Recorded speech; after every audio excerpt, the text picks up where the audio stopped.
Information was shared. And item C, we will return to closed session after the regular board meeting to convene. Roll call, please. Mr. Hollinshead? Here. Mr. Valencia? Present. Mrs. Cordero? Yes, I'm here. Mrs. Flores? Here. Mr. Lara? Here.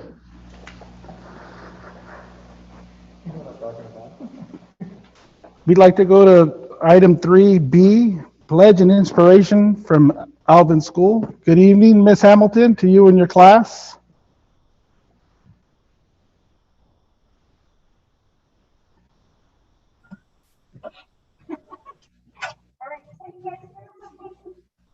We can barely hear you.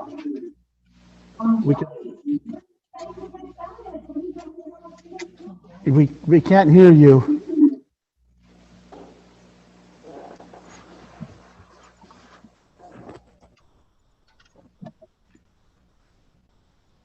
What about now? Can you guys hear us now? Yes, that's better. Okay, how about now? Can you hear? Yes. Whoever's talking, we can hear clearly. Okay, so I'm gonna have to make it a little bit more up. Right. All right, we're gonna try this again. Are we good? Better? Can you please speak, Ms. Hamilton? We can't hear you. It's funny because it's playing. All right, is this better? Yes, yes. Okay, we're gonna do this. All right, we got it. Okay. All right. Are you ready, guys? Okay, perfect. You go. All right.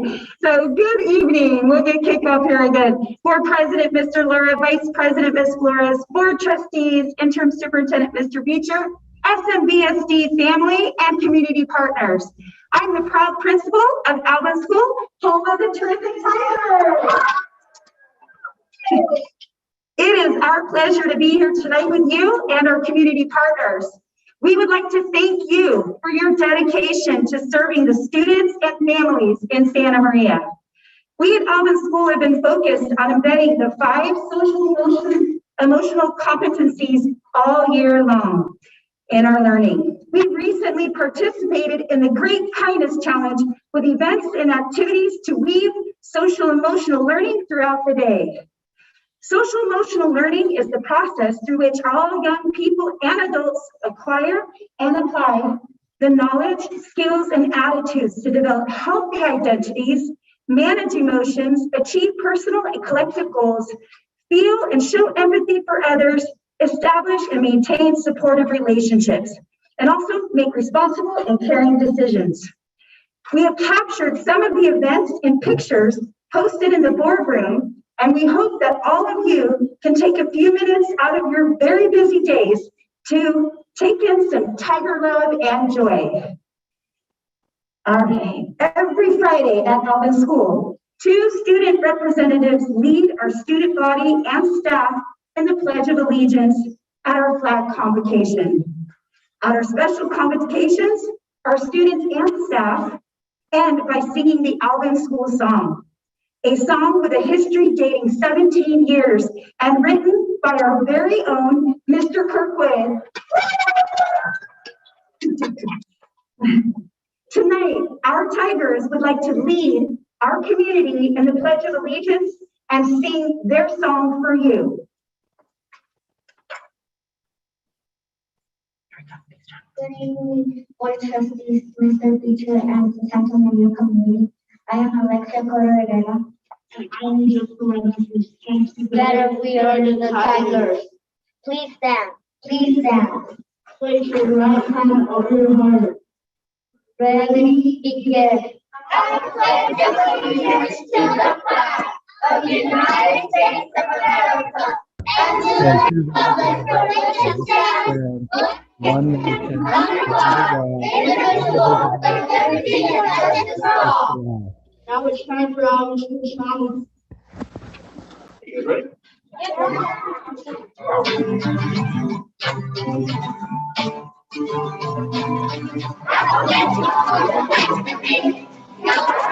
just like me. There's lots of things to do. You have to. Out of school.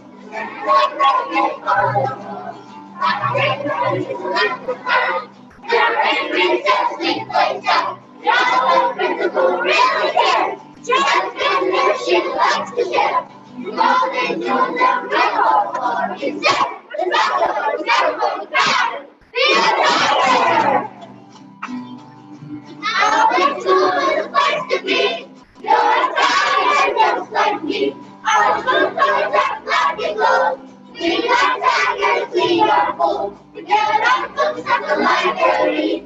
And someday it's a new PE. Let this stay with us for a while. You'll live here with a great big smile. Got the principal really cares.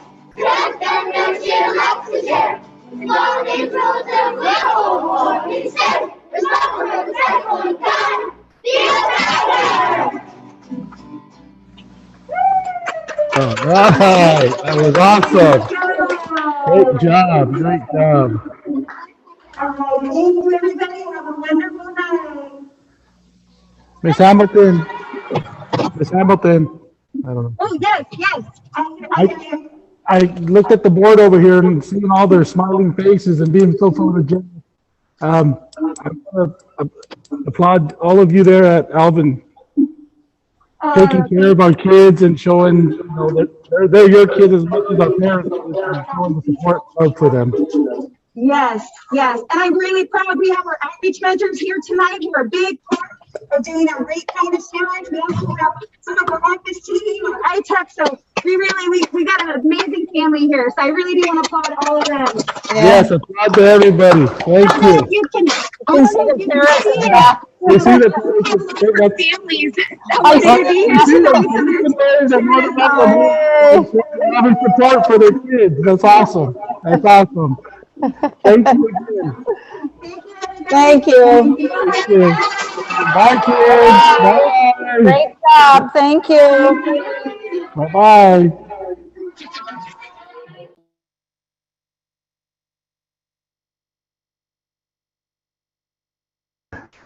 Item C, calendar of up-and-coming meetings, activities, and events. February 10th through the 11th, 2022, special board meeting, closed session, superintendent interviews.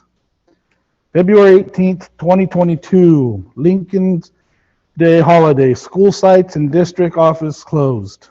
February 21st, President's Day holiday, school sites and district closed. February 23rd, board study session, post-MAP public hearing number 1. Item 4, public comment period. Mr. Beecher, do we have any public comments at the moment? We do have 3 public comments. They deal with the public hearing related to the MAP project that the board is engaged in. So I'm going to wait until that time to read those into the record.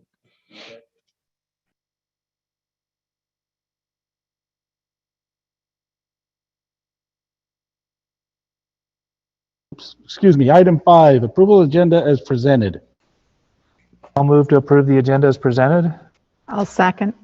Mr. Hollingshead moved, Ms. Cordero seconds. Roll call. Mr. Hollingshead, Aye. Mr. Valencia, Aye. Mrs. Cordero, Aye.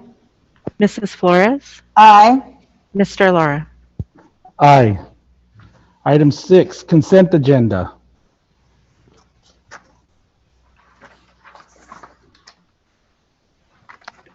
I'll move to approve the consent agenda as presented. I'll second. Ms. Cordero moves, Ms. Flores seconds. The consent agenda. Roll call. Mr. Hollingshead, Aye. Mr. Valencia, Aye.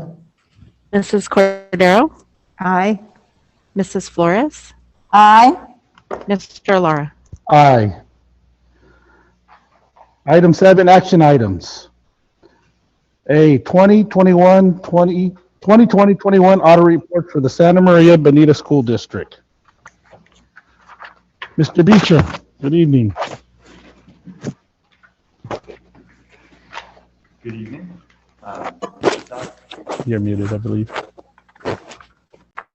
excuse me. We do have your audit for you tonight. Generally, we brought this item in December. I think last year we brought it in February like this. There are extensions available right now, given the times and challenges that are out there. We do have a speaker joining us from Ide Bailey, our auditor. But in advance of handing it off to Mr. Essler, Brian, I don't know if you want to give any intro to this item as well, as this is something that comes out of your shop. Yeah, thanks, Matt. We have with us tonight Rick Essler from Ide Bailey. He's our main point of contact for our audit. He's the one we deal with year round with questions, and he's the one we submit all of our audit paperwork to. And so with that, I'll turn it over to Rick to go over our audit report. All right, well, thank you. For the first thing I'd like to say is I'd like to just give the balance of my time to the Hamilton group and Yeah. another round of that. Yes, sir. That was awesome, wasn't that? That was It fun. started to me. That was great. Well, I know you guys have a full agenda, and so I'll try to be not too quick, but move right along with this. The first thing, we want to thank you for working with us this past couple of years, especially this past couple of years. It's been a challenge for everybody, and we just appreciate everybody working with us. We're grateful for that.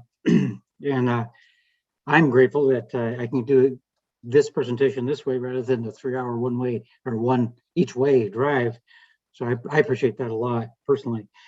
But what I think my understanding is that y'all have, I think, hard copies of the report in front of you if you want to go through them or whatever you wanted to do. Brian and I kind of discussed the presentation a little bit and kind of came up with maybe the best way to go is to just, what I did was I printed out the table of contents. And so that people, if you are looking at the report and going through it, you don't have to flip back and forth. So I think I'll just kind of dive right in. There's, I don't know, maybe 8 or 9 main areas that if you look at those, that'll give you, I don't know, probably 85% of the information. So anyway, with the table of contents, just kind of working straight down, the first thing there that I think is a real good thing if you want to get a quick read on the report is the management discussion analysis. I kind of think of it as sort of like a audit report within the audit report. It's comparative, it's year over year, it's rounded numbers, it's not the big long numbers, like 2.5 million versus it all written out. It covers a wide range of things, capital assets, debt, and so on. Like I said, it's kind of like a little mini audit within the audit. You can get a kind of a summary real quick right there. Kind of the next thing that's kind of pops out to me is you have like government-wide financial statements, different than the fund financial statements. They're government-wide, and on there you'll kind of the big thing there is the statement of net position, page 14 in the report. Down at the bottom, you'll see it'll give you your net position. Kind of a little note that I'd want to say is the notes to the financial statements which are coming up, kind of like if you're looking at the statement of net position and you look at receivables and you'd like to know, well, how is that broken out? Those notes support the financial statements. So you could go to those notes and whichever one, and I think you guys have about 17 of them. They just give you a little bit more information than just this column of numbers on the statement of net position. The next financial statement in that group, entity-wide or government-wide, is the statement of activities. Basically, income statement. That sort of shows you how you got from last year to this year. With the change down there at the bottom, it says net position restated. The restated is due to Csba 84, and in your district's case, that brought basically the ASB into a governmental fund, Fund 08. And so that's a restatement. That's not a finding or adjustment or anything. It's just a restatement because of Csba 84, basically. Kind of the next thing kind of coming down there is the government financial statements. The main ones, not so much the reconciliation pages, but the like the balance sheet and income statement, like page 16 and page 19. The thing that I would mention here, if you're looking at this and it just has a general fund and then special revenue for capital outlay projects and so on, and then a column that says non-major governmental funds, that's because these two funds showing here are the major funds. The non-major funds are aggregated and they're in the report later down. And in that part of the report, you can see each one of those. There's like another 9. But for this particular statement, it just highlights the major funds and then aggregates all the rest. So if you want more information on that, you'd go to that part. And that's the non-major part, combining part is pages 77 and 78. But anyway, that's just want to kind of make a note on that. And then the proprietary funds and fiduciary funds, that's your self-insurance and the CAPA 125, kind of not going through those too deeply. Moving down to where it says notes to the financial statements, page 27. Again, that's just those 17 notes. They just kind of give a little bit more information about what's on the statement of net position, basically. If you want to kind of look into something that's on the statement of net position, it's been a pretty good chance of being able to look at a note to do that. Then working down from there, I'd say probably the best place here is the budget, the comparison budget. It was all favorable. That's page 63. The variances from what was budgeted, the final budget to actual, weren't overspent. So there's no schedule to explain excess. And so that's a good page to look at. That gives you some good information right there. Working down, the big one, skipping down all the way to page 76, schedule of financial trends analysis. Really good page because it's, to me, it spans 4 years. It's got the current year that's under audit and the prior 2, and then what's budgeted going forward. Main things here is that you can look at the reserves and see that the district's not in a going concern situation. And like I say, it gives you, it's a trend. It gives you 3 years of actual and then 1 year of budgeted. It gives you an idea how things are trending in a number of areas. And we look at one like that and not a going concern, and that's something we like to see. So those are the kind of like the main parts of it. There's good information all the way through the report, but there just isn't time to go through all of that. Your report, the next area is the finding area. And well, there's a lot of different places for it. The main place I'm going to go is page 88 and 89. 88 is a summary of auditors' results. That's a place where you can go and get all of what's happening related to findings in one spot, whether it's financial statements or federal awards or state compliance. And rather than go through all the different pages of the findings and looking, you can go to this page and see them all, or at least see if there were any. The report is in all these areas: financial statements, federal awards, state compliance, unmodified. So that's the best. There only was one finding, and it was there was I think a lunch program or something like that was booked twice or something that in the past wouldn't have been a big deal, would have just done an adjustment and moved on. But nowadays, the state controller's office basically says if there's a change in ending fund balance, they are demanding a finding go with it. It's just their position. And if you don't do it, then they'll bounce the report. So we have to put them, we're kind of stuck with it. So that's kind of just a real quick, really just kind of a flyover of the report, but the main pieces, if you look at those particular areas within just a few minutes, you'll have a pretty good idea how the district's doing. And then you can get into more detail if you want in all the other pages. But at that point, I guess I'd ask if anybody has any questions, and if I can answer them, I will. And if I can't, I'll forward it on to the partner and let him, have a swing at it. So, doesn't look like it. So, Questions? No.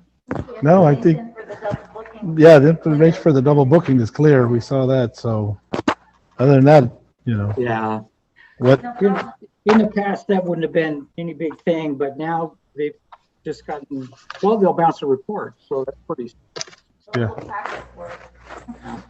We don't like it, but we're stuck A with little Yeah. thin packet work is. Thank you for all this information. It's good information. And if we have any questions, we'll go to Matt and Brian, and if they have to. Absolutely. And anytime. I think, Brian, you could be like Uncle Billy and It's a Wonderful Life and just tie a string to your finger next time, so you remember to do that. Well, and we saw a lot of that this year for whatever reason. There's a lot of this kind of going on and stuff like that. And normally in the past, not a problem just to make but only because the state's comparing data files to reports, and that's it. I'll be darned. Well, thank you for all this information. Yeah.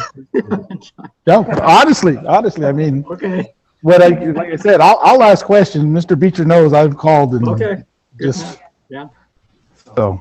Anytime. They know how to get hold of us. So. We're grateful to be functioning not in the red. Yes. Oh yeah. No, you guys are. Yeah, Okay. we're and no findings. That's pretty amazing. So we appreciate the fiduciary responsibility of those who manage that for us. So thank you. Yes. Thank you to everybody. Any other questions? I'll recommend that the Board of Education accept the 2020-2021 audit report for the Santa Maria Bonita School District as presented. And I'll second that. Mr. Valencia moved, Ms. Cordero second. Roll call? Mr. Hollinshead, Aye. Mr. Valencia, Aye. Mrs. Cordero, Aye. Mrs. Flores, Aye. Mr. Lara. Aye. Motion carries. Thank you. Thank you for everything. Thank you, Rick. Item B, Take that. corrective action plan in response to management letter items as a result of the 2020-21 annual financial audit. Mr. Beecher.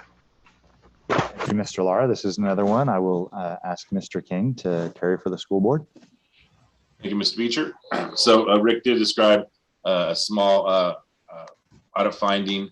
And since we did have that, the county office does require the district to create a corrective action plan. This is the one-page document that is attached to the action item.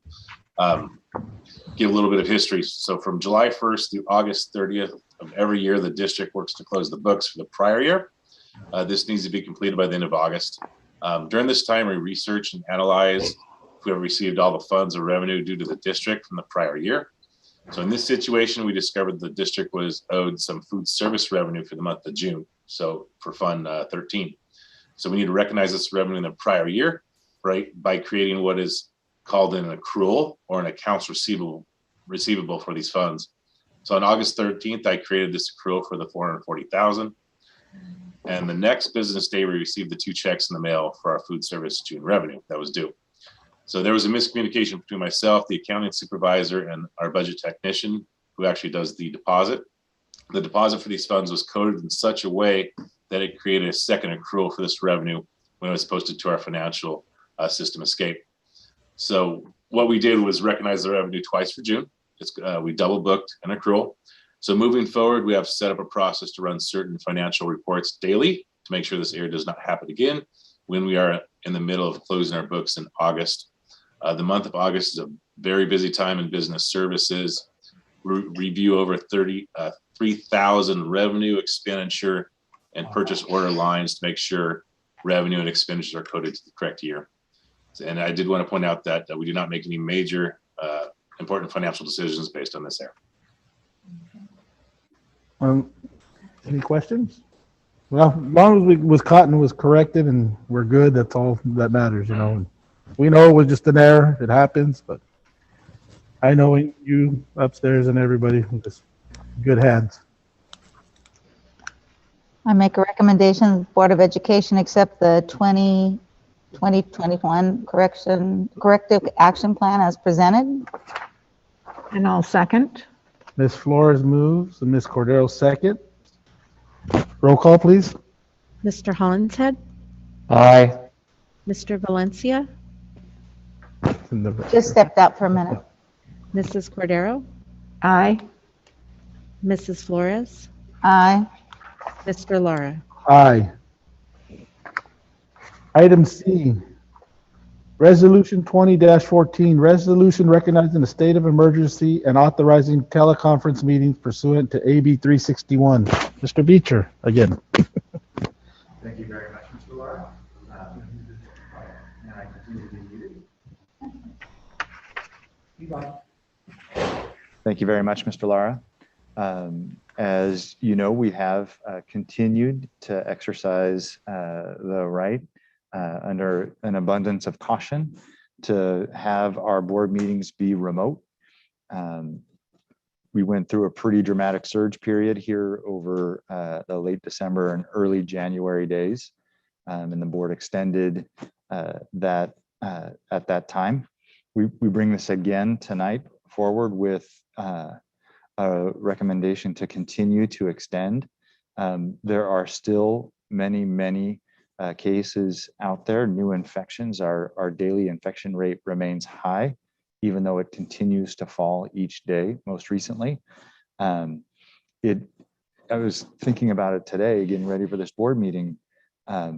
It seems like the numbers are so much more favorable, but it speaks more to how dramatic it was in early January, how dramatic those infection numbers were in January, than it is the passing of this period where there's still a great deal of transmission in the community. We all have heard that the governor is expecting not to renew the statewide mask mandate. And I consider that kind of a leading indicator that information he has says that times are favorable towards starting to relax some of the guidelines around public health requirements. And so I was appreciative to see that. I think that bodes well for the conditions we can expect in the future. But that isn't necessarily reflective of the numbers in Santa Barbara County. And what I know, just as a comparison, is that in Santa Barbara County, they expect to continue their indoor mask mandate. They have a metric that they're looking, which is that daily infection rate per 100,000 below 7 for 3 weeks consistently before they expect to remove the indoor mask mandate in Santa Barbara County. So while I think it does bode well that allowance of that public health order to expire is a good indicator, we're still in conditions where we still need to be pretty protective of our public and of our public health. So that's why we have this item again for the board to consider, extending the use of remote board meetings for the next 30 days. Matt, can we, in light of the perspective change, if you look at the CDC numbers, the predictive model is that numbers are going to come down in closer to that range towards the end of March, and that we're looking more like a beginning of April where things are going to be very favorable. In contrast to the governor relieving the mandate, there's no mandate, but the CDC recommendations are still that if you're indoors in close proximity, that you still wear the mask. So it's not that the mandate means that everybody goes out and stops wearing their masks. How all that taken into consideration, is there any way that, or has it already been done, where we can create a plan for the possibility that as those things came to pass, that we could, with proper spacing and stuff, have a regular meeting? And do we have those steps in place to transition to that? Or do we need to maybe do that with the prospect of maybe this summer or later in the spring being able to have people spaced and all that stuff? Mm-hmm. Absolutely. I don't know that we have a plan in place today, but that's something that, the description with the models that you're describing, that indicates again that it's time to start making those plans. There are districts already operating their board meetings in public that probably have pretty good models about, how many people they bring into a board meeting, how many they expect will have to be outside. And maybe there's some kind of way to allow folks to exchange that position so that you can have more public speakers and those kinds of things, some public comment with some access. Or kids singing. Wouldn't that be wonderful? Yeah, Yeah. Spaced far apart. Absolutely wonderful. But yes, now is a good time to begin that work, to see how we can safely do that within the constraints of our boardroom here. And then, what are alternatives to continue to provide the broadcasted access to our meetings at the same time. And I think we also need to be prepared for a little bit of push. Mm-hmm. Because like, as you said, the governor's mandate is probably going to be announced going away in the middle of this month, right? But the counties all have their own capacity to continue to enact those. And San Luis is looking like they're probably going to follow the county is going to probably follow the governor. And so we may have that scenario that we did seemingly a long time ago, right? Where people around us are going into, back in the tiered days, where people are going into different phases of trying to revert to some sense of normalcy. So I think that's one of the reasons we want to kind of have that stuff on the back burner so we can give that information out and be prepared. Yep. I think confusion may be another word, not necessarily push, but confusion around what it means when the governor doesn't renew that health order. A few minutes ago, I sent an email out to all staff clarifying that. We had some conversation with the County Office of Education. They provided some verbiage that essentially says we're really grateful to see this change in the statewide mandate, but the California Department of Public Health K-12 guidelines still requires masking indoors, as well as layered on top of. And the CDC recommendations, right? Well, and the CDC, those are recommendations. And so the guidelines that we have to follow come from the state public health office and these K-12 guidelines, and then also from the Santa Barbara County Public Health guidelines. And then layered on top of that are the emergency regulations, temporary emergency standards in OSHA that are also for employees requiring that people wear masks. So there's a few different layers that have to unravel before we start taking our masks off indoors. But again, this is good news. This is a good leading indicator.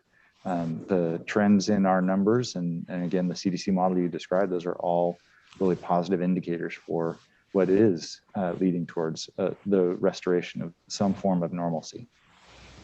And I'll just add to that the precaution that schools and hospitals and other places, regardless of what changes there, the guidelines there will continue to be to wear a mask. So that adds to the confusion that, that will evolve, into the community. Okay, so we can take our masks off, but my kids can't take them off at school and teachers are still, and so we need to be very clear that, the guidelines around schools specifically are very direct, and we will be continuing to follow those. Correct. And again, that's why I tried to put up a very concise email because there is so many opportunities for confusion when you have different layers all working together, essentially intersecting at the same point. They all have to unravel first.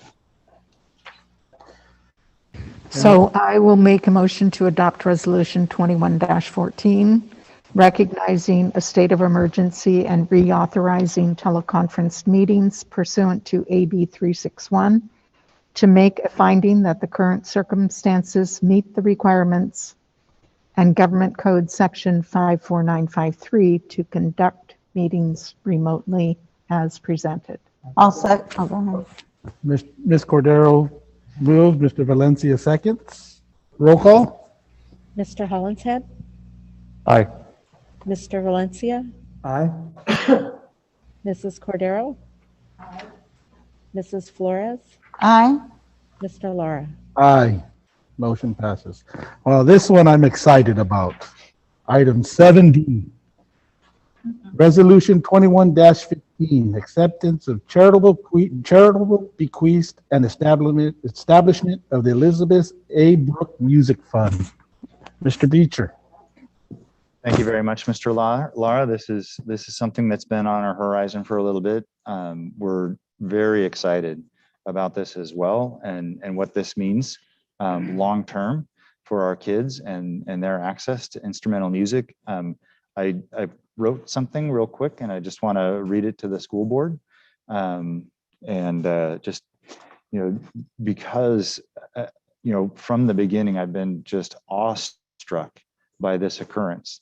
I had to write this down so that I could keep track of the feelings that this brought out, because it's honestly, it's disorienting to think of the potential. So, school board, I'm excited and awestruck to provide some information about an incredibly generous gift being provided to the Santa Maria Bonita School District in the name of Elizabeth Ann Brooks. Elizabeth was a talented musician. She flourished with the flute and played in the Junior National Symphony Orchestra in Washington, D.C. She also excelled in other instruments like the piano to express her broad passion for music and performance. She further studied flute in New York and also at the Suzuki Music Institute in Japan. After finishing college, she worked in the Bay Area for some time before coming to Santa Maria in 2004. She played flute in the Allen Hancock Concert Band and sang in her church choir as well.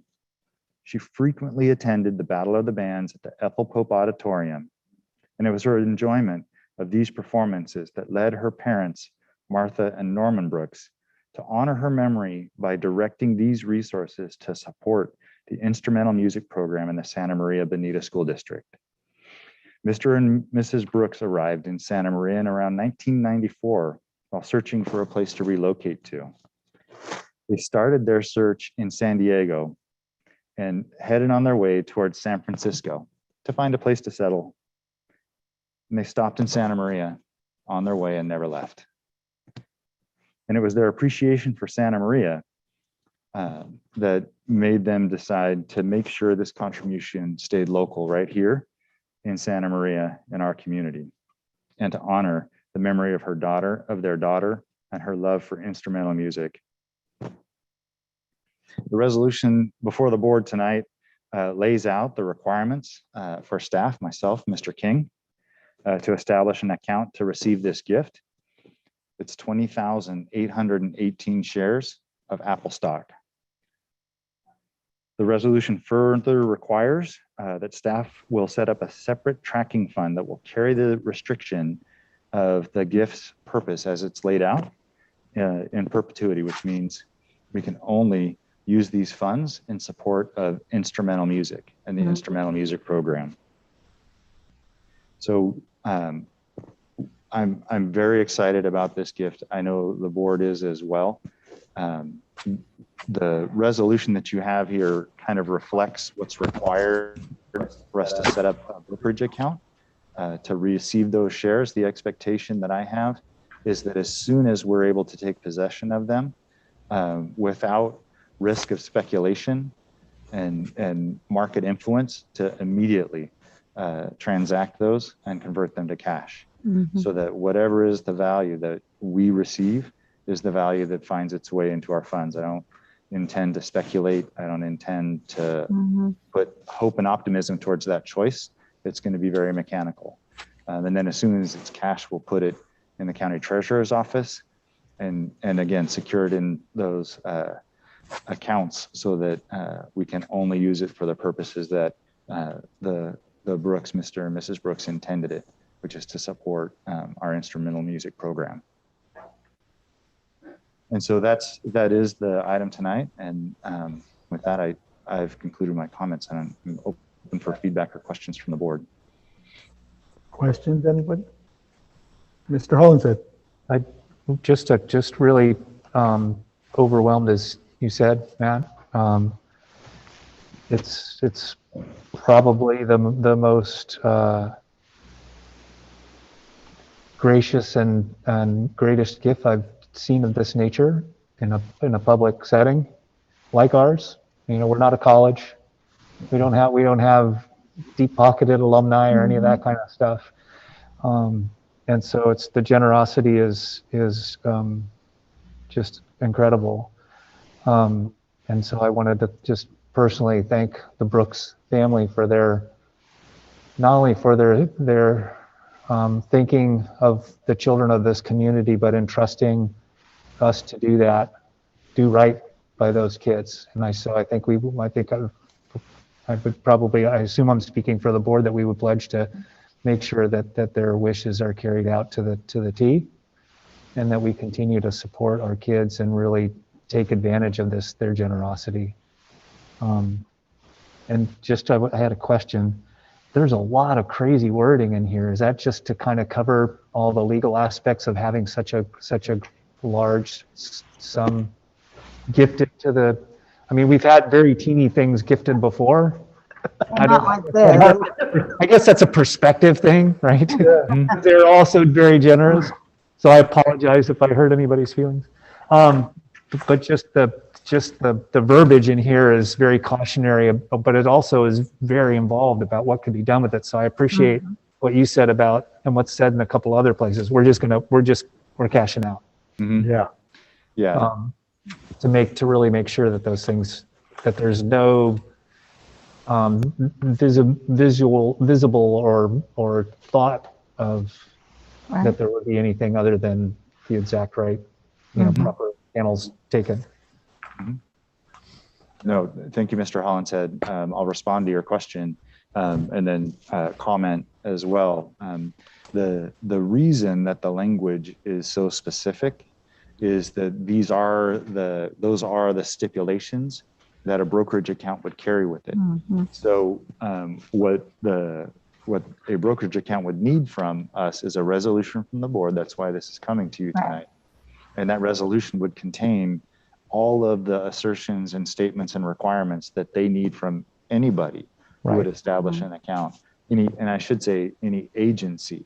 It's very different for an individual, but for an agency to set up an account like this, the assertions that they need and the authorizations they need from a board are super specific. And so that's why the language is very finite, very specific, but also, without that requirement that I'm providing to you as my expectation to convert this right away, there's other things that are in that language that don't really comport to normal board business, right? And so we won't be doing those things except that they're required in order to set up an account that can receive the assets. And so that's what all that jargon, if you will, is about. And then the comment is that, I think, I would hope that we would all feel like, again, the uniqueness of this gift is so significant that we would want to stretch the benefit out as close to forever as is really possible, right? That we set aside these funds for our community for the benefit of the children that come to our school districts for as close to forever as possible. And that's something that as we all transition, we need to make sure we transition to our partners who replace us, right? That they carry that same conviction that this is durable. This is a durable investment for us. Has that feeling almost of being of an endowment. Mhm. Right? So, Right. I know for me, one of the first things I thought of is, wow, if we had a VPA coordinator kind of position where we could continue our progress forward on visual and performing arts, with music, of course, being a big part of that, that would then be something that could be given its due diligence then in the future, and that would be a measure of kind of that perpetuity that you're talking about, and also us making a further commitment to VPA. So I mean, I think that's something that could go together with that. Not obviously not because the monies have been prescripted for other use, but there's a coordination that could be really justified or well served there. Melissa? Nothing. I was think just going Linda to had share something. that we do have a teacher on special assignment that is for VAPA. And the good news is that he's been working with a couple different teacher advisory teams, and they've actually now brought them together. And they've been working on the new VAPA plan for our district. And what's great is the things that were maybe kind of pie in the sky, because when you're making a plan, you build the Cadillac. And so this really comes at a great opportunity now that a lot of the traveling things, even though, current state is not going to stay this way. So a lot of the things that maybe our kids didn't have the opportunity to do before, now they can. And so the team, although they don't know the amount and those kinds of things, they've really been thinking about what does a really strong VAPA plan look like? And then within that, how do we support our music program to be even stronger? And there's, and Mr. Beecher has the list. I think he shared that with the family or the head of the estate, and just shared, here's some of the ideas that we have that we could spend this money on to really grow and sustain the music program. So I knew you'd be excited about that, but we do have a teacher on special assignment, Kurt, he's fabulous. And so under Lori Grock, and they're doing great work around this, and the teachers are doing a great job. I once had a track athlete with that last name too. Oh. He's fabulous. Yeah. He's fabulous. Kurt, he's fabulous. I had a track. Fabulous. Yep. All right, corny dad humor. Sorry. I think Linda. On behalf?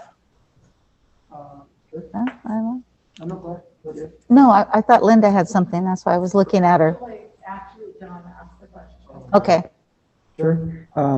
Something that I want to mention is that because I work at Santa Maria High School as a teacher there, I have the privilege of seeing the benefits of a gift like this, because our music program has been outstanding for years at Santa Maria High School, at Pioneer Valley. And so there are already like award-winning bands that we have. Now imagine what the possibilities will be for our young people when they get these resources at an even earlier, stage in their life. So I almost am getting chills just thinking about,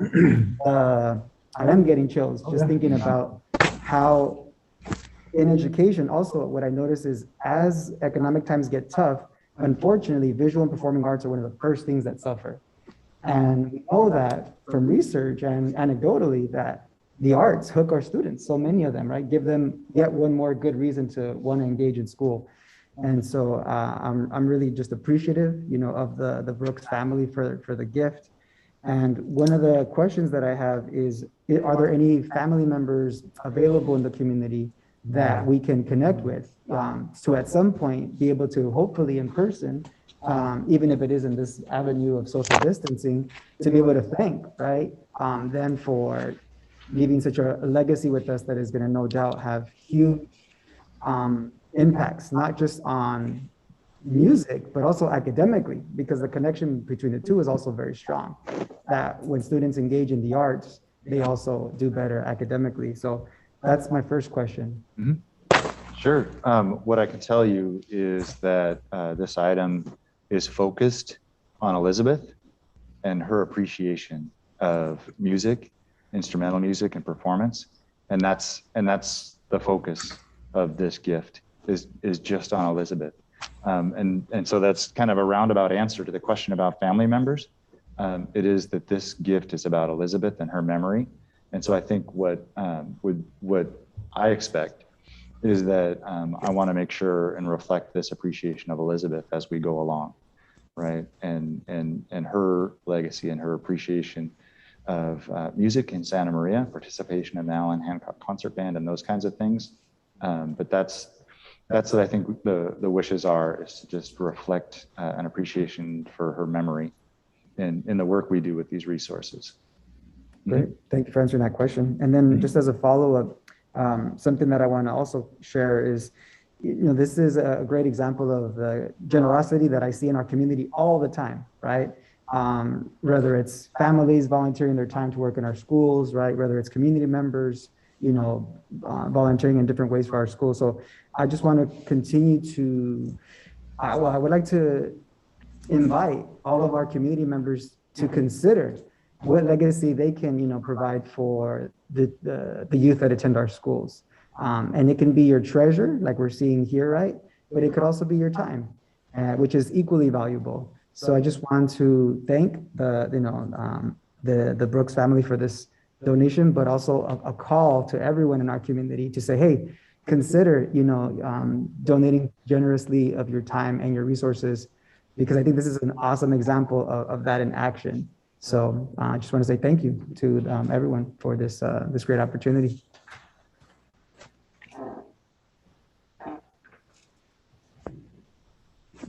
And with no other comments, and with heartfelt gratitude, I make the motion that the Board of Education accept the charitable request and pass resolution 2115, acceptance of the charitable request and establishment of Elizabeth A. Brooks Music Fund as presented.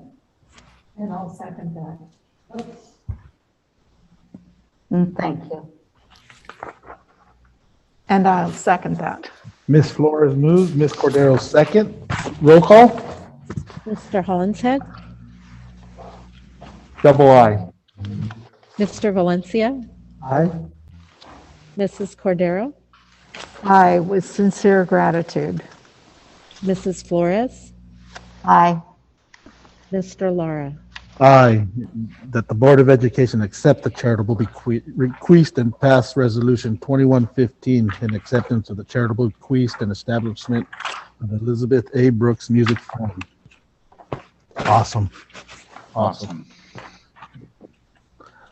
Item E, CSBA 2022 Delegate Assembly Election. Mr. Beecher. Thank you very much, Mr. Lara. This item before you, we've seen before as a school board. It's a copy of the official ballot for the 2021 election of representatives to the CSBA Delegate Assembly. Each member board as a whole has one vote for each vacancy in the Delegate Assembly. I apologize, I was going to read my item, but my printout kind of wrapped. Do you have it? Is it right? Yeah.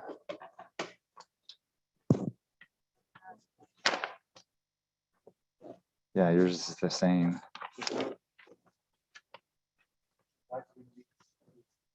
You know what I mean? It didn't wrap around. So I can't see the text. I apologize, school board. Is it on here?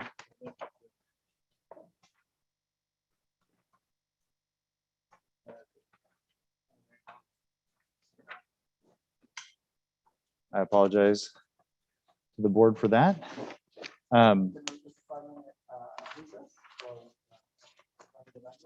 Sure. We're going to take a 5-minute recess to find the language on this item. We'll reconvene in 5 minutes.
Welcome back. We are on item 7E, the 2022 CSBA Delegate Assembly Election. Mr. Beecher. Thank you very much.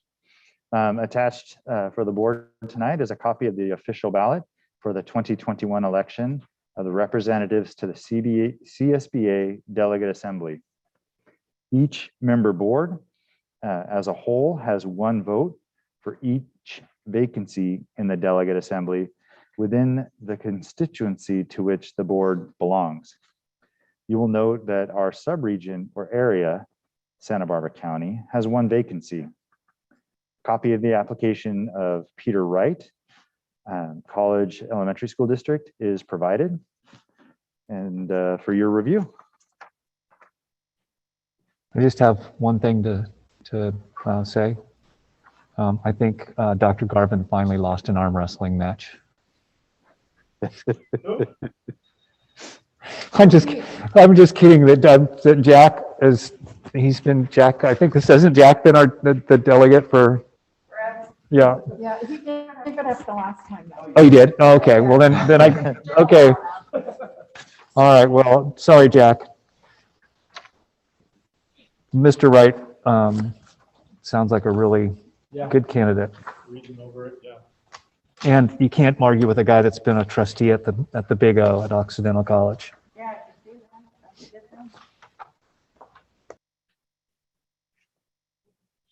Okay, I'll do that. No, I move that the Board of Education cast its vote for Peter Wright, the candidate for Santa Barbara County Subregion 11A, CSBA Board of Delegates. I second. Mr. Hollington moves, Ms. Flores second. Roll call.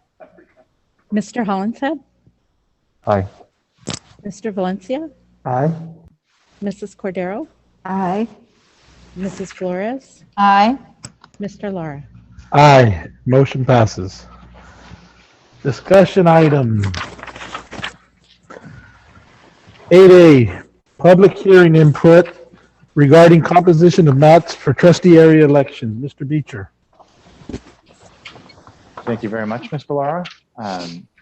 We are conducting a public hearing related to our California Voter Rights Act actions to bring trustee area maps into the district.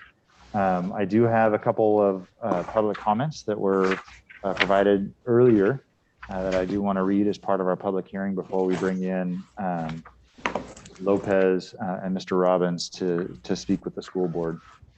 The first one is from Janet Rios. Good evening. My name is Janet Rios. I'm a citizen of Santa Maria who was born and raised here and a product of our SMBSD and SMJUHSD. The oldest of 3 kids, I was part of a low-income family that only spoke Spanish at home and who depended on free lunch. Growing up, I never thought twice or questioned why most of my teachers were white and didn't look like me or spoke a similar language as me. Now that I am older, I understand the importance of representation. It gives a sense of ownership to the communities that live within it. It makes young Latinos feel like they can also access the district level roles one day. Due to Santa Maria being 76% Latinx majority, we have to create more opportunities that will allow us to vote for representatives of our choice that share a lived experience. Through this redistricting process, a CVAP Latino majority district will ensure that Latinx community members who vote similarly have the voting power to elect a representative of their choice. Having recently participated in the county's first ever Citizens Independent Redistricting Commission, I know the importance of listening to the voices of the community, in addition to following what the data says. I hope you will listen to the community who understands its own community better than any outsider could ever understand. Finally, due to parents' busy schedules, I hope that you will create diverse methods of providing input, such as comment boxes at schools in Spanish and other indigenous languages, and asking our school admins to promote this process. I also hope that you will promote this process in Spanish and other indigenous languages due to the diversity that lies here in our community. Thank you for your time. Sincerely, Janet Rios. The second comment, wait.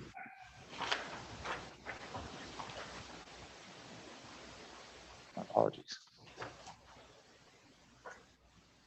The second comment is from Sandra Espino. Below is my public comment for the upcoming school board meeting. Hello, Santa Maria Bonita School Board members. My name is Sandra Espino, district alumni and former district collaborator who worked within your junior highs as the UCSB College Site Coordinator 2007 through 2010. It has come to my attention that the districts are being created for school board elections. Great. Districts will allow a better representation of our community within the school board. Of importance is that accurate communities of interest get taken into consideration. While I worked at SMBSD, I noticed that oftentimes our Indigenous communities' concerns were ignored and or dismissed. This is unacceptable. I understand that in recent times, SMBSD has made efforts to address this, however, more must be done. Drawing equitable district boundaries is a great opportunity to further cement equity within your school district. As you know, your school district has a high number of Mixteco speakers. However, the language itself has variations that are region dependent. Mixteco, Alto, Bajo, for example. Additionally, there are more Indigenous languages spoken in the district. Chik and Nahuatl that I'm aware of. My apologies if I'm not getting those pronunciations correct, that I'm aware of, and I'm sure there are more. Surely the district has the data on primary language spoken at home from enrollment forms, etc.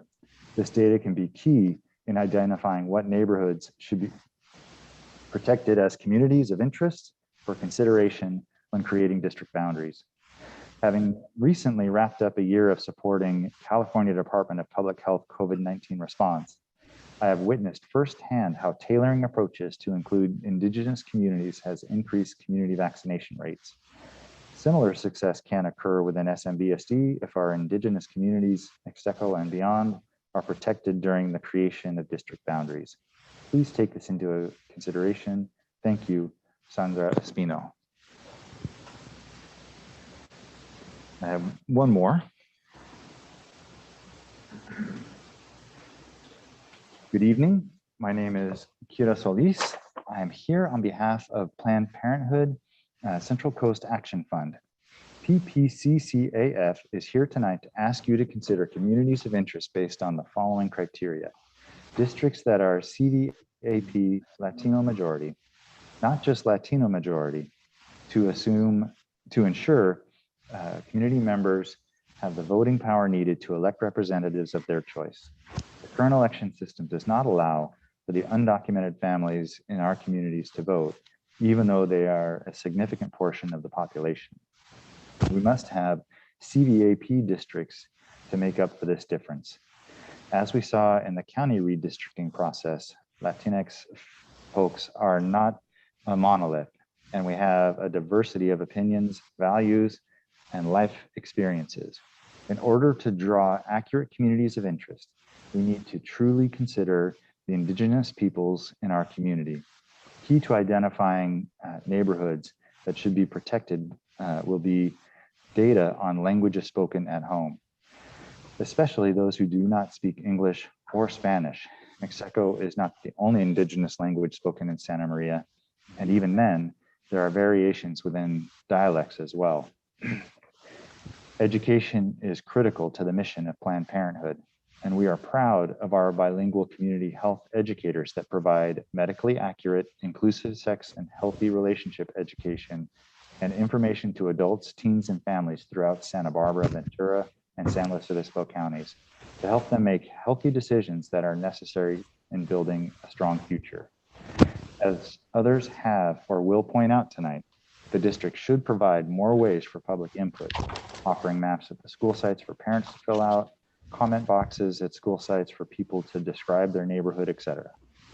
Santa Maria Bonita School District needs to ensure all voices are heard because community members are experts in their own community.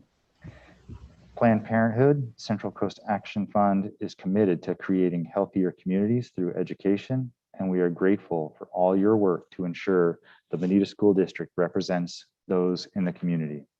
Thank you for your time this evening, and please consider these suggestions for deciding communities of interest. So those are our public comments tonight. We also have with us to share with the board, Mr. Todd Robbins. He's been here before. And then one of our alumni, Mr. David Lopez, is also here from Cooperative Strategies.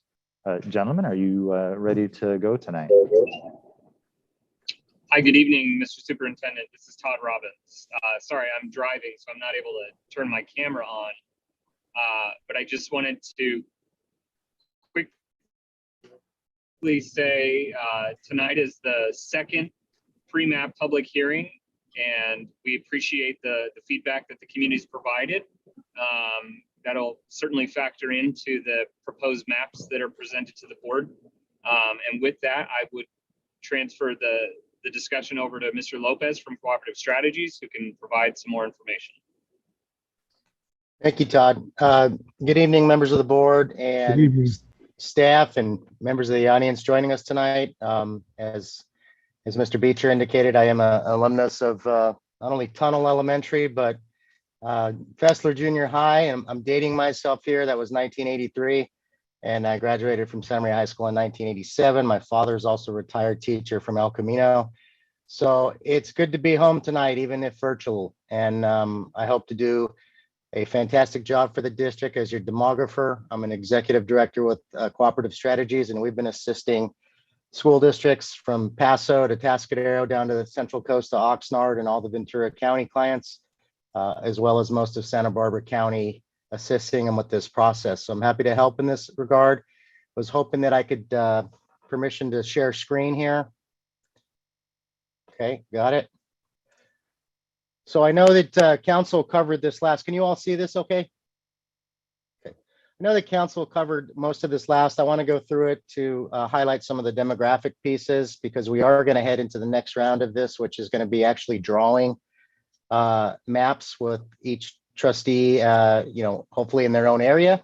We're going to be able to take all the considerations that the board and your community provides and put it all together as we come up with the first iteration of maps. And then there'll be some opportunity for revisions and go through this once again. So I just want to start with a basic overview, and I'll skip through most of this because I know that council's covered it, but the California Voting Rights Act, or CVRA, is 18 years old. It prohibits the use of at-large elections when such an election system can impair the ability of a protected class to elect members of its choice or the ability to influence the outcome of election. And protected class means, class of voters who are a member of a race, color, or language group, minority group, as defined in the Federal Voting Rights Act. This slide here basically shows, just really briefly, at-large elections, which a lot of districts are still under, and then some up, especially in Northern California, from trustee area elections.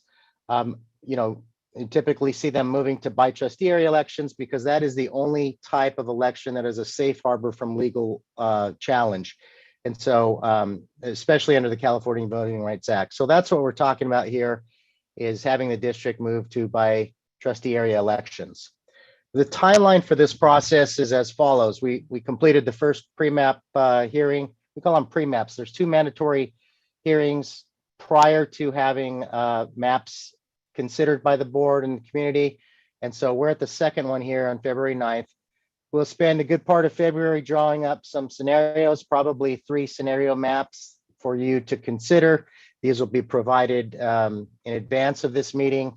And we can discuss that and any kind of changes, or hopefully rule out some scenarios. We'll get some feedback as to what you would like to see, if not already provided to you in the first run.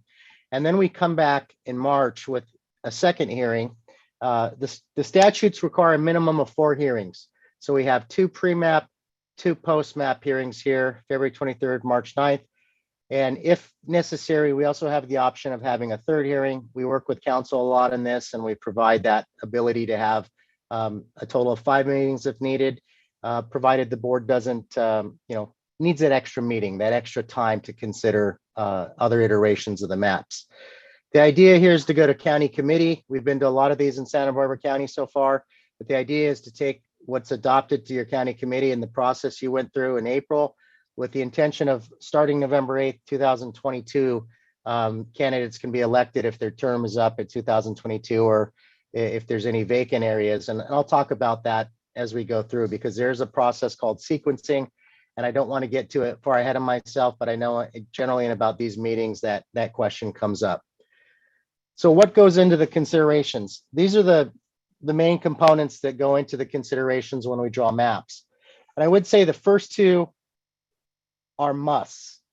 We have to make sure that each area has an equal number of inhabitants. So when we draw up each trustee area, they have to have an equal number of inhabitants. From the smallest to largest, you cannot have more than a 10% variance.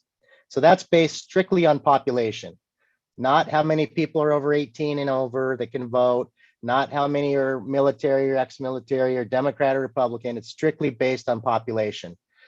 The second component is that it must comply with the Federal Voting Rights Act.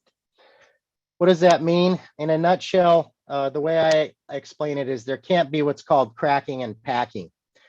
You'll hear this a lot, especially in other types of congressional districts or any kind of board of supervisors. You hear this more frequently. And in this process, we make sure that this doesn't happen. And what that means is you cannot take a large group of people that would be a historic minority group and pack them all into one area to dilute their vote. So they normally be spread over 3 areas based on their population or their voting age population, and you condense them into one. Similarly, you can't spread them all out to the winds and dilute their power by putting them as a smaller number in 5 different trustee areas. So that's what it means to be compliant with the Federal Voting Rights Act. And again, population, each one has to be balanced. Those are the top 2 considerations here. The other considerations are very important, and in some cases must too. They have to be compact and contiguous when we draw them up. You can't have a gerrymandered piece of area that circles around cities and flips back into the rural areas and goes up top and looks like a reverse E. And you can't have things that break and start after the riverbed and start again. It has to be contiguous, has to be compact.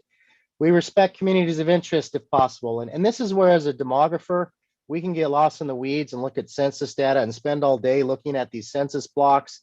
But you as your community, and from the area, I know some of the considerations that I've heard over the years. I expect from you as a board, from your staff, and from your community to tell us if there's a community of interest. And I'll give you an example. I think one of them came up today, Mixteco.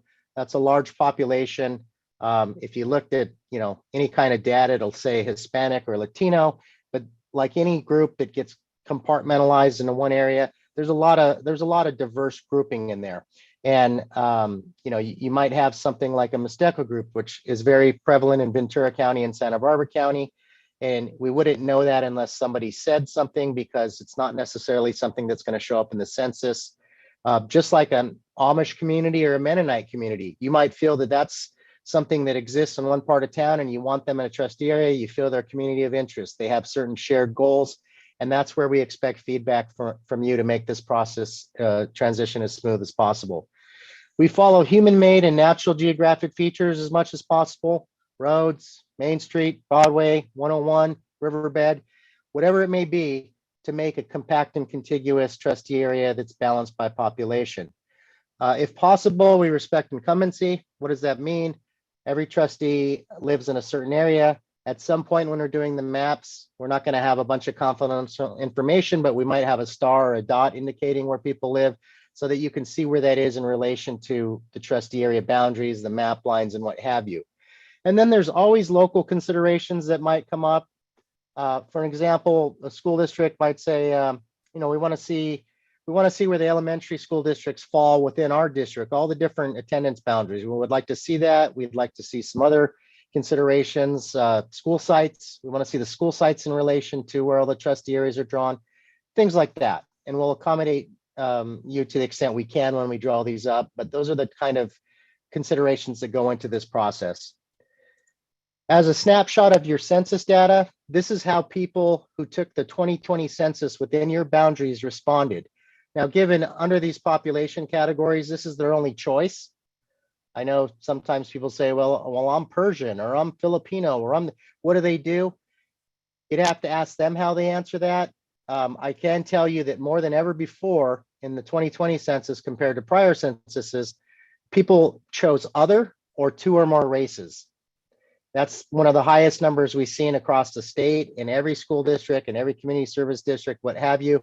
It was just an answer that more and more people are filling in rather than any of these typical areas. But these are essentially, all of these are how people within your community responded, all of those that took the census. Age 18 and over, this is just an informative slide to give you an idea of the voting age population compared to the people that took the census. As an example of population and trustee areas, this number, this total population here of almost 109,000 is what we would divide by the number of trustees, say 5 in your case, to come up with the ideal number for each trustee area's population size. So that would be about 22, 23,000 people. That would be the ideal target. And with that number, the smallest to largest area cannot be more than 10% variance. This next slide is the same boundaries every district, but this is called the heat map. I want to see if I can try to blow it up. Can you all see this as it gets larger? Okay. The reason I do that is because this shows, this is the American Community Survey's estimate of citizen voting age population. And this is used to ensure there's no cracking or packing, as I said. It's compliant with the Federal Voting Rights Act. So there's a considerable number of less people here than there are in your total population, and still less than your 18 and over. And that is just an estimate of the citizen voting age. So this is what we use to ensure that the largest minority group here or any protected classes are taken into account as we draw this. It's no surprise to you, I'm sure, that you know, a large percentage of your population, it does identify itself as Hispanic or Latino. And so the community survey, the American Community Surveys, which provides this information in a 4-year period, does polling, monthly polling. They call people and they get an idea of these to come up with the estimate. Over here, this is the heat map that shows the density of Hispanics. And I want to point this out because this is a good first look at census blocks. All of these little areas here that are colored are census blocks. These are census blocks too. They're different sizes, and generally the larger they are, the less people they have, but not always. So for example, you would see this and go, that's a really dense Hispanic area, but it might only be 1 or 2 families that live there.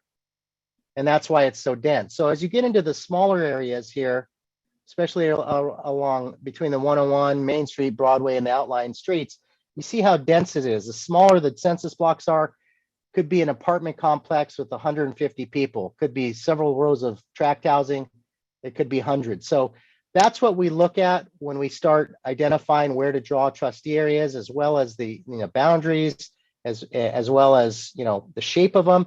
Sometimes an area might be a trustee area here, and that's it, because that could be 20,000 people in that area, whereas a larger area could be here and cut over here because that's 20,000. So the shapes aren't going to be all the same. It's going to be population based, and this information here, which is called CVAP data, to ensure that everything is done compliant with the California Voting Rights Act and the Federal Voting Rights Act. As a kind of overview from like a Google Maps terrain standpoint, this is the district and how it shapes up. We use this because sometimes people have a lot of good input how the line should be drawn. As demographers, we kind of have some set in our ways and how we should do this. And certainly as a local boy, I am going to take a strong look at this and have a much more vested interest than other districts I worked in. But we all try to give 100% when we do this as consultants. Still, there's going to be feedback, I hope, from you and your community that says, I think maybe the 101's not the best place to start. Maybe this street isn't the best. Maybe we should group people over here and start here for one reason or another.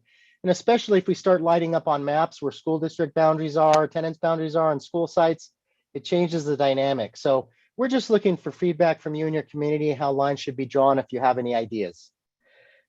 Typical questions that we get in this process, you can have them tonight, you can think about it, approach staff a week from now and they'll pass it on to me and council.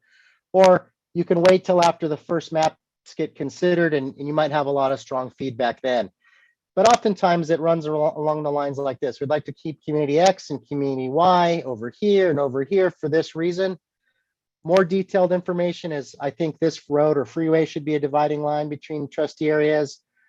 We should have one elementary school boundary in each trustee area, or 1.5 if we can. Or let's look at the high school boundaries. You know, can we have every trustee serve at least one school site, or 1.5, what have you? These are all the types of things that come out in this process, as well as reasons why you think one community represents this area more than this, or it provides, you know, a good opportunity to keep certain communities together. And we encourage you to say these things because as demographers, again, as I said, you don't always look at that, get that when you're looking at the census data, you know, from 30,000 feet and then start boring into it. And we hope to get that feedback from you all in this process at some point. So that said, are there any questions about this slide or the process? Be happy to go back to any, or maybe council can answer some legal questions. Questions? Mr. Valencia? You had mentioned earlier about protected classes. Can you elaborate a little bit more on who are protected classes? Well, the definition for protected classes, it just, you know, some would say historic minority groups, but I tend to just stick to what the definitions are. And Todd, if you have a better definition, feel free to jump in. But a protected class means a class of voters who are members of a race, color, or language minority group. I agree with that.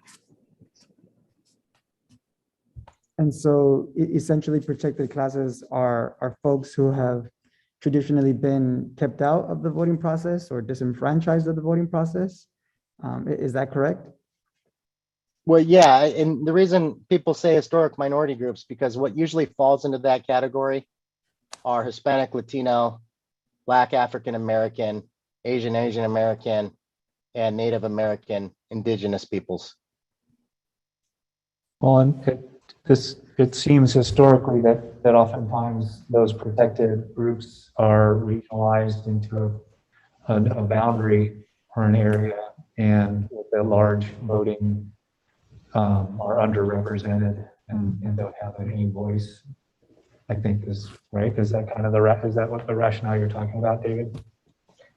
Yeah, and Todd, maybe you can speak to this a little better, but the purpose of the CVRA is to ensure that people have representation based on, you know, this majority ethnic group concept. If you have 90% Hispanic Latino and there's not a single Hispanic Latino on a board of 5 or 7 people, the aim of the CVRA is to align things in a manner where those possibilities to elect a candidate that is like your ethnic group are much higher.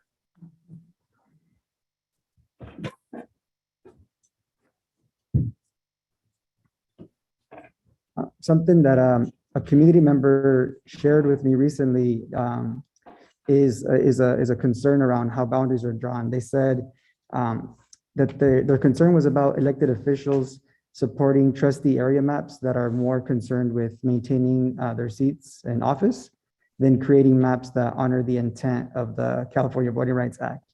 And so I just want the community to know that I acknowledge that concern and that it's important to me as well to support maps that are in the best interest of our community and not to create maps that keep any of us as board members in office. So I'm committed to working with the board, you know, to ensure equitable voting maps.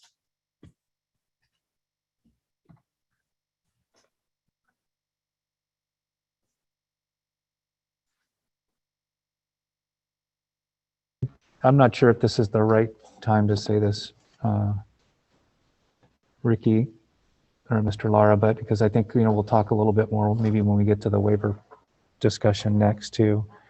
But I also want to, I'm with maybe just expound or add a little bit to what Mr. Valencia said and give the assurance that as we transition to districting, and there's that succession of a couple of voting cycles where that occurs, that the folks who are still on the board and have been elected during an at-large period still are going to have that same drive to serve our students and the folks of this city as we've been asked to do, and in a very professional and collegial and collaborative way. I think that one of the things that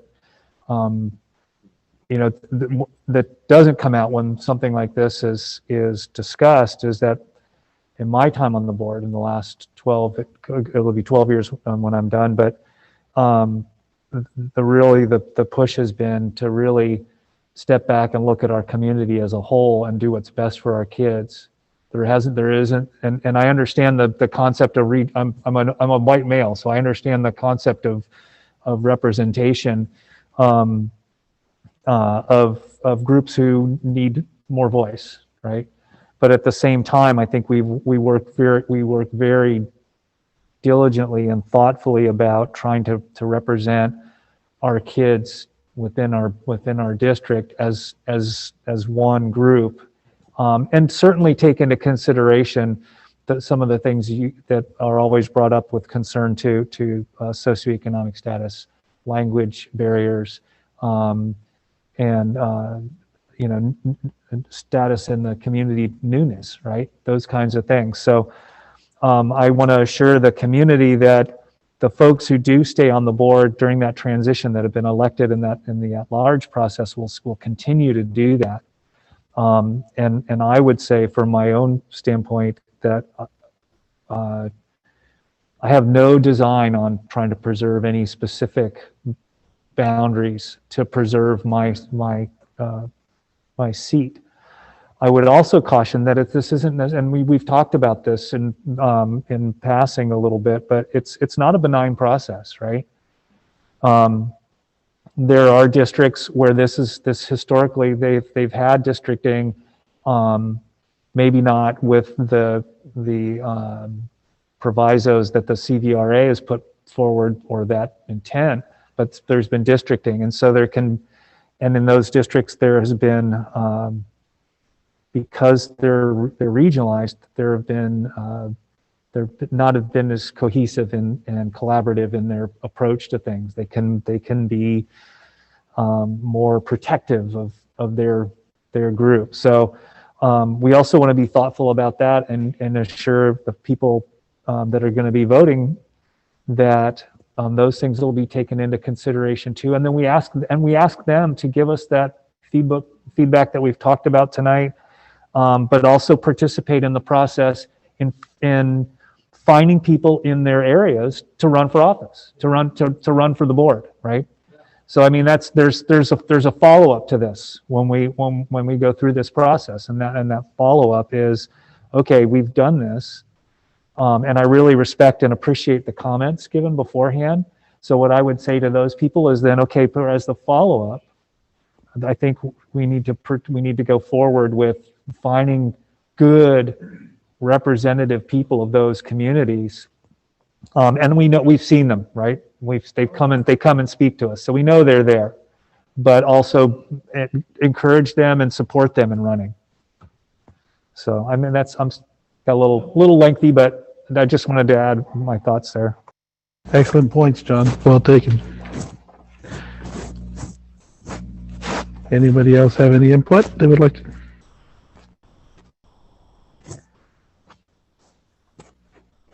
So do I think that at this point, to be official, you should probably open the public hearing, even though we took the testimony already, and then close the public hearing, and I think we're ready to move on. Okay, I am going to officially open the public hearing at 7:41.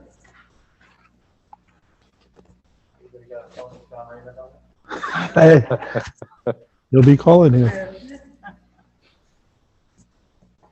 I will close after 1 minute. Just go ahead. Public hearing is closed. Thank you, gentlemen. Thank you all. Looking forward to Thank you, working guys. with the district. I'm gonna look you up, Mr. Lopez. You're grade behind me. I tried, you look familiar. You look Oh, familiar. I know several Ricky Laras, and you look familiar too, sir. 86. He looks 86. like his dad, a lot like his dad. Yeah, you do. Okay, thank you. Bye-bye. Thank you for the information, David. Thank you very much You're for all the welcome. information. Take care. I'm sure I'm in your file. Yeah, when I first came to the district.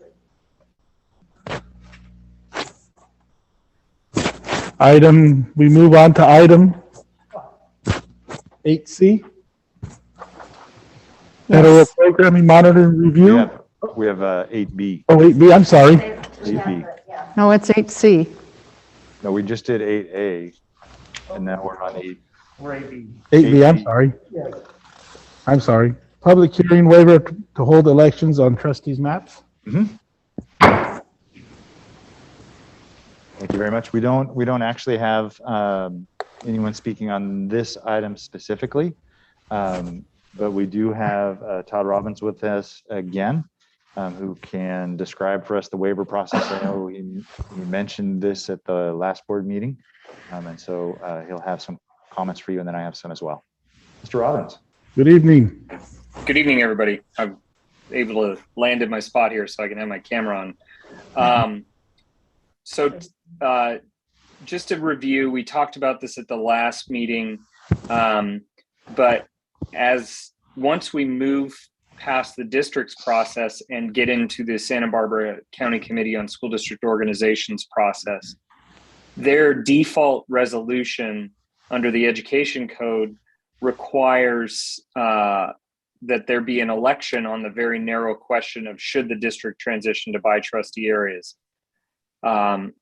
If you recall, I mentioned that 100% of the school districts that have gone through this process have sought and received a waiver of that election requirement, that very narrow question.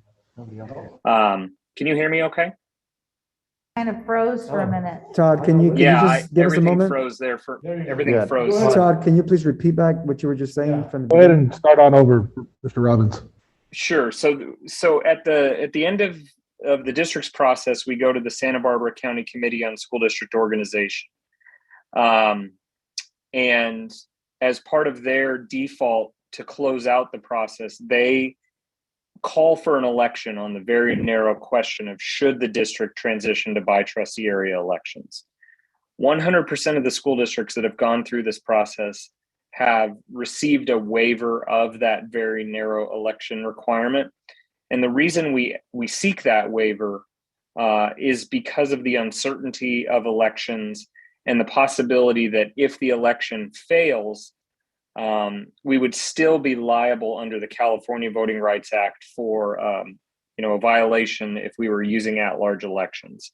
We're not allowed to use the loss of the election as a defense to any sort of litigation. So that's why we strongly recommend the waiver process.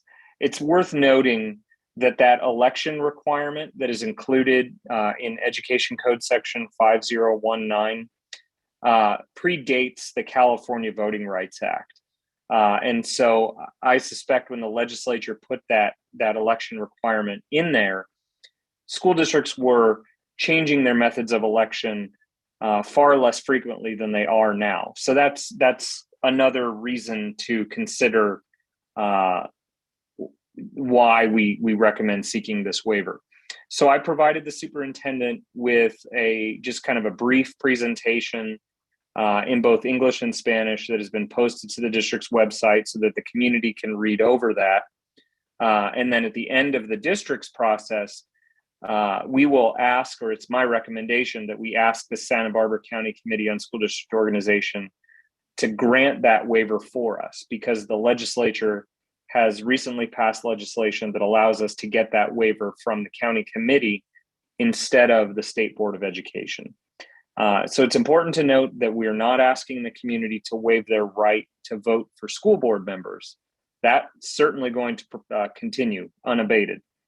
All we're asking for is a waiver of that very narrow election requirement of should the district transition to by-trustee areas.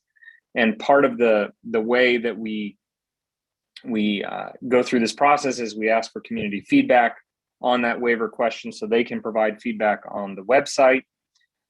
They can provide feedback in a public hearing. And so with that, I'll turn it back over to the superintendent. Thank you, Mr. Robbins.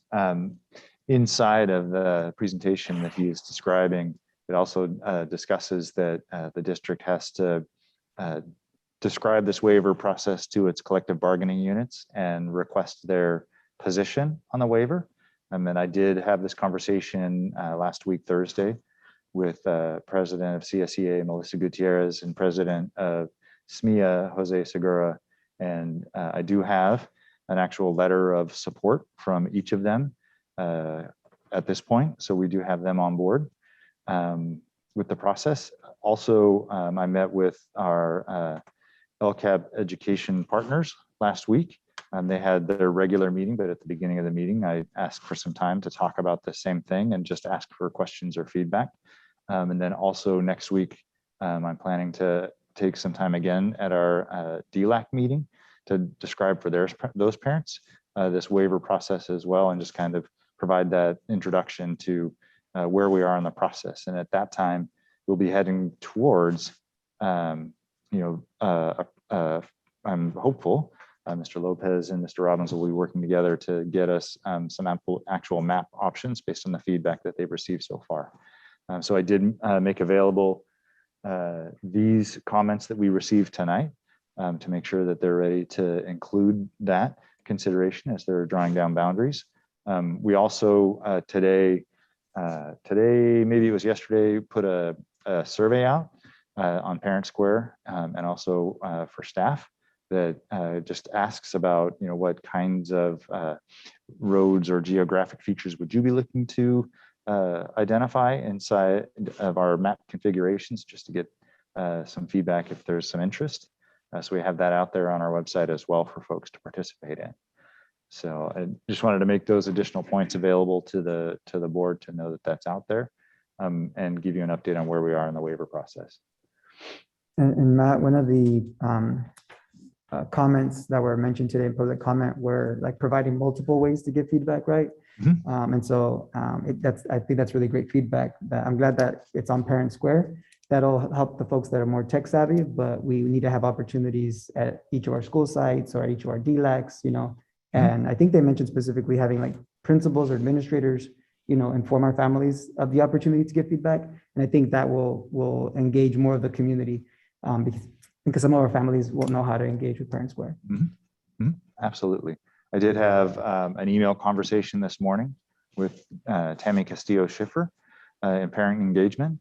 They have a process they've used in the past to do outreach and then really help walk people through the process. So her team is ready to engage in this as well. I think a lot of that will really be helpful when we start actually seeing the potential options for a map, because then it becomes a much more tangible conversation about, I can see where that's drawn and I'm thinking of where that lays down in the city. I think it makes more sense and here's why, right? That kind of feedback I think will be a lot more tangible and provide a lot more interest and activity for us. But we are, Mr. Valencia, we are engaging in that process as well. So thank you for providing that reinforcement for sure. I think the other thing that we're fortunate about is that the high school district has already gone through this. So hopefully we can enlist some of the folks who kind of were helpful in that within the community, reach out to some of those folks or encourage them to kind of go through the process and help to anybody who does or doesn't understand or is having a difficult time envisioning what the process is or what we're doing, to help them with that and get their input.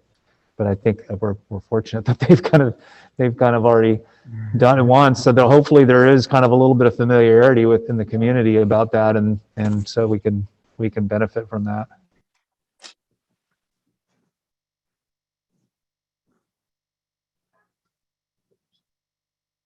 Any other questions? All right, thank you. So Matt, Mr. Beecher, I assume then that waiver will be brought to us at our next meeting for approval? The timing of it may be the next meeting. It may also be the final March. meeting. So it could be the first post-MAP meeting. It could be the second post-MAP meeting. I haven't talked with Mr. Robbins about the timing. Actually, I can address that. Please. So that's a great question. And so we will actually roll the request for the waiver from the county committee into the final resolution that the board considers at the end of this process. Mm-hmm. Thank you. So You're welcome. I'll ask another question of you, Mr. Robbins. Will you be the representative that presents to the county committee? Yeah, Mr. Lopez and I will work together on that. Yes. Okay, thank you. I'm asking, we've had it done a couple of ways. I serve on that committee, so I'm familiar with what is included with the presentation. Great. So I'm assuming that I'll have to recuse myself on the approval of our own. That will be a discussion to have with, I don't know if county council helps out with your county committee.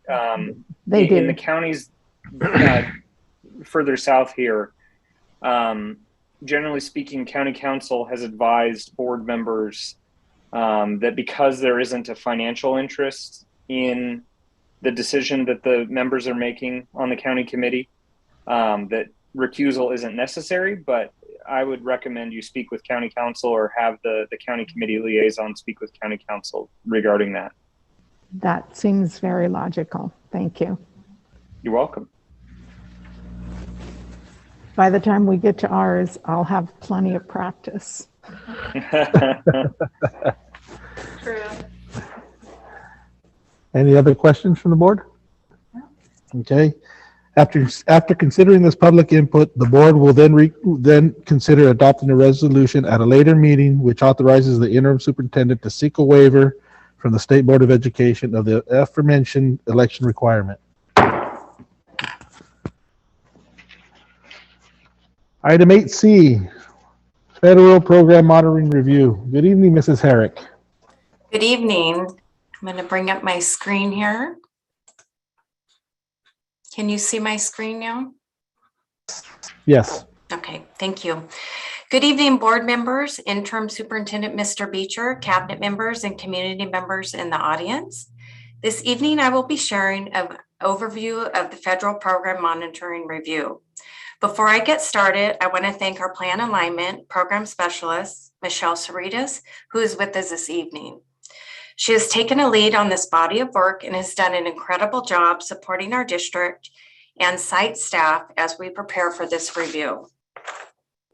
Current state and federal laws require California Department of Education to monitor the implementation of federal programs operated by districts and schools. The purpose of the review is to ensure that districts are planning and spending federal funds as required by law. Districts are assigned to one of 4 cohorts. Each school year, approximately 132 districts are selected for review. The rotation is a 4-year cycle. So there are 3 parts of the review, and currently we are in the first part, and this is the evidence period. We have met with almost all of our reviewers, and we have already started the process providing the evidence for several of the programs being reviewed. The second part is during the actual review, and this is the first week of April. And during the review, we continue to work with our reviewers, and they will perform the actual audit. Part of the review includes interviews at the district and site level and classroom visits. At this point, we are still scheduled to have an in-person review, but as you are aware, due to the pandemic, things are unpredictable. All of the fall reviews were performed online, and our reviewers have shared the online process with us so we can be prepared if the visit changes from in-person to online. So the third part of the review is the resolution period. This occurs at the very end of the review. The team will complete a report that details any findings, if there are findings. The reviewer works with the district to resolve the findings within 45 calendar days of the resolution period. So we have worked really hard to ensure a smooth process. We're really making this a learning opportunity and taking initiative and to improve our process and procedures. We've been communicating through training, organizing, a lot of organizing being done, and planning the logistics of the review. So they review particular programs, and our review is going to include compensatory education. This includes all of our title programs, supplemental programs, our services designed to provide all children sufficient opportunities to receive a fair, equitable, and high-quality education, and to close the achievement gaps and to ensure that all children meet the challenging academic standards. So the entire district is being reviewed, and then there are 3 schools that they're going to review, including Oakley, Jimenez, and El Camino School. The second part of the review is the early learning care, and this includes our preschools. And the preschools they'll be looking at specifically are Adam, Bruce, and Sanchez. The third part is expanded learning programs, and that includes ACES and all of our expanded learning programs. And because our schools for compensatory education are being reviewed, they just include those in the expanding learning programs. We also will be reviewed our school support and improvement.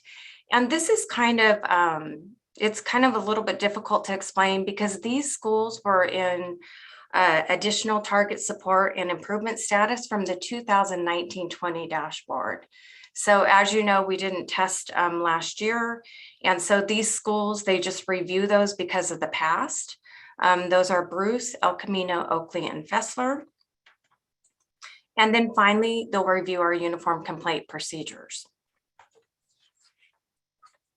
So in preparing at the district level, we've reviewed our board policies, department guidance, and internal processes and how they align. And you know, we like to align everything. And then at the school site, we've updated the school site plans, comprehensive needs assessments. They've been working really hard on those. And then the title programs and services. So again, this is a real broad overview. We will be coming back to the board and we'll share with you how the review went following April when they are here. So at this time, I wonder if you have any questions. Questions, anybody?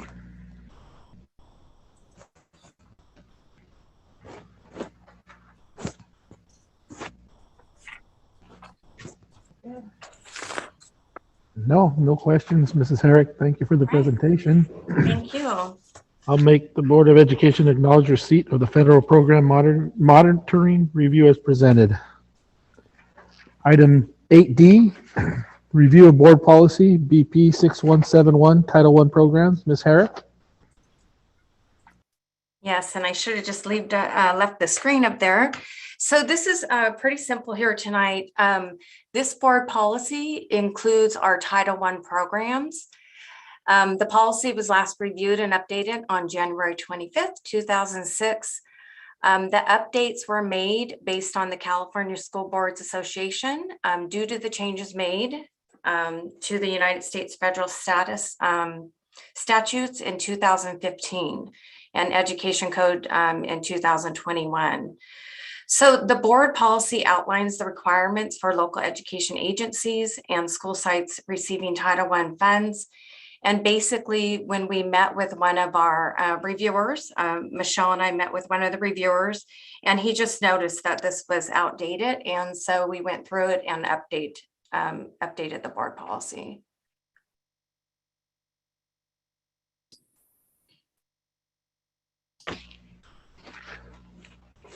Questions, anyone? Mr. Valencia? I noticed in the first paragraph at the very bottom. It talks about Title I funds to provide services that strengthen the academic program and provide support to students at risk of failing to achieve academic standards. And I'm just wondering if we can alter that to, instead of read of students at risk, to students at promise. Well, I think you might, Mr. Valencia, would you agree that maybe expounding on that a little differently might not be them at promise of failing? It might be a promise, relieve the failing part too, and a promise to achieve academic standards. So it would read at promise to achieve academic standards. Okay. Exactly. Okay. And the reasoning for that is, around deficit versus the asset lens, right? That we've mentioned before. And so, yeah, it's exactly. I thought they had changed those already. Yeah, I thought it was Yeah, I legislation thought that in language was California. changed. So I'm surprised that was, Maybe it was just a misslip, but I Sure. do know that language has been. Yeah, absolutely. And that's a big part of Dr. Rios's research as well.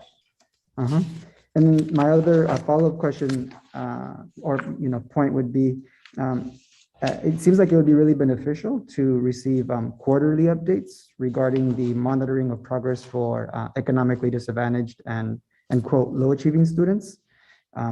It seems like an annual evaluation is a bit infrequent. And so I noticed that what we measure, often gets, the attention. And so I'm just wondering if we can be more intentional about providing quarterly updates on this information as opposed to an annual evaluation. Because in the very last paragraph of the paragraph that says program evaluation, it says the board shall regularly monitor the progress of economically disadvantaged and low achieving students in Title I schools.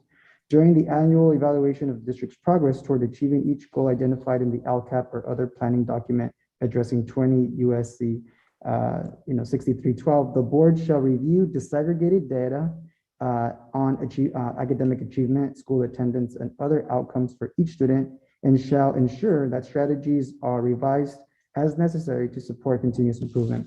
So that's why I'm requesting that we have quarterly updates on this information as opposed to what appears to be annual. Is that possible?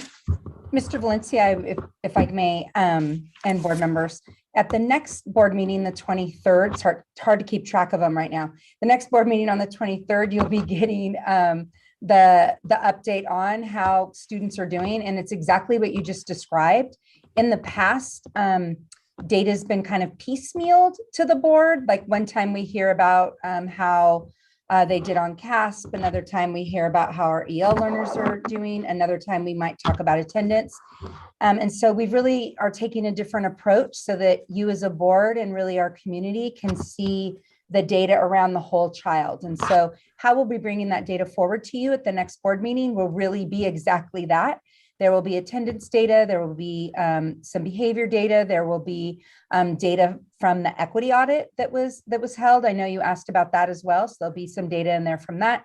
There'll be data from our benchmark assessment that we take 2 times a year, and then 1 time a year for our grade, a 3rd time of year for our grades that do not CASP test, and then the rest of the kids in 3rd through 8th grade, then you get the CASP result at that time. So we'll be sharing that data as well. Quarterly updates on progress monitoring is a little difficult because what we don't want to do is add assessments to our teachers or our kids, right, Ms. Flores? I do not want that. We spent a lot of time with a teacher group a couple of years ago to really dig into how many assessments our kids have. We found that our English learners were being incredibly overassessed. Ms. Serratis is definitely nodding. We did a lot of work around that so that we really just focused on what do we know about, what do we need to know about kids and when, and then what do we do with that, right?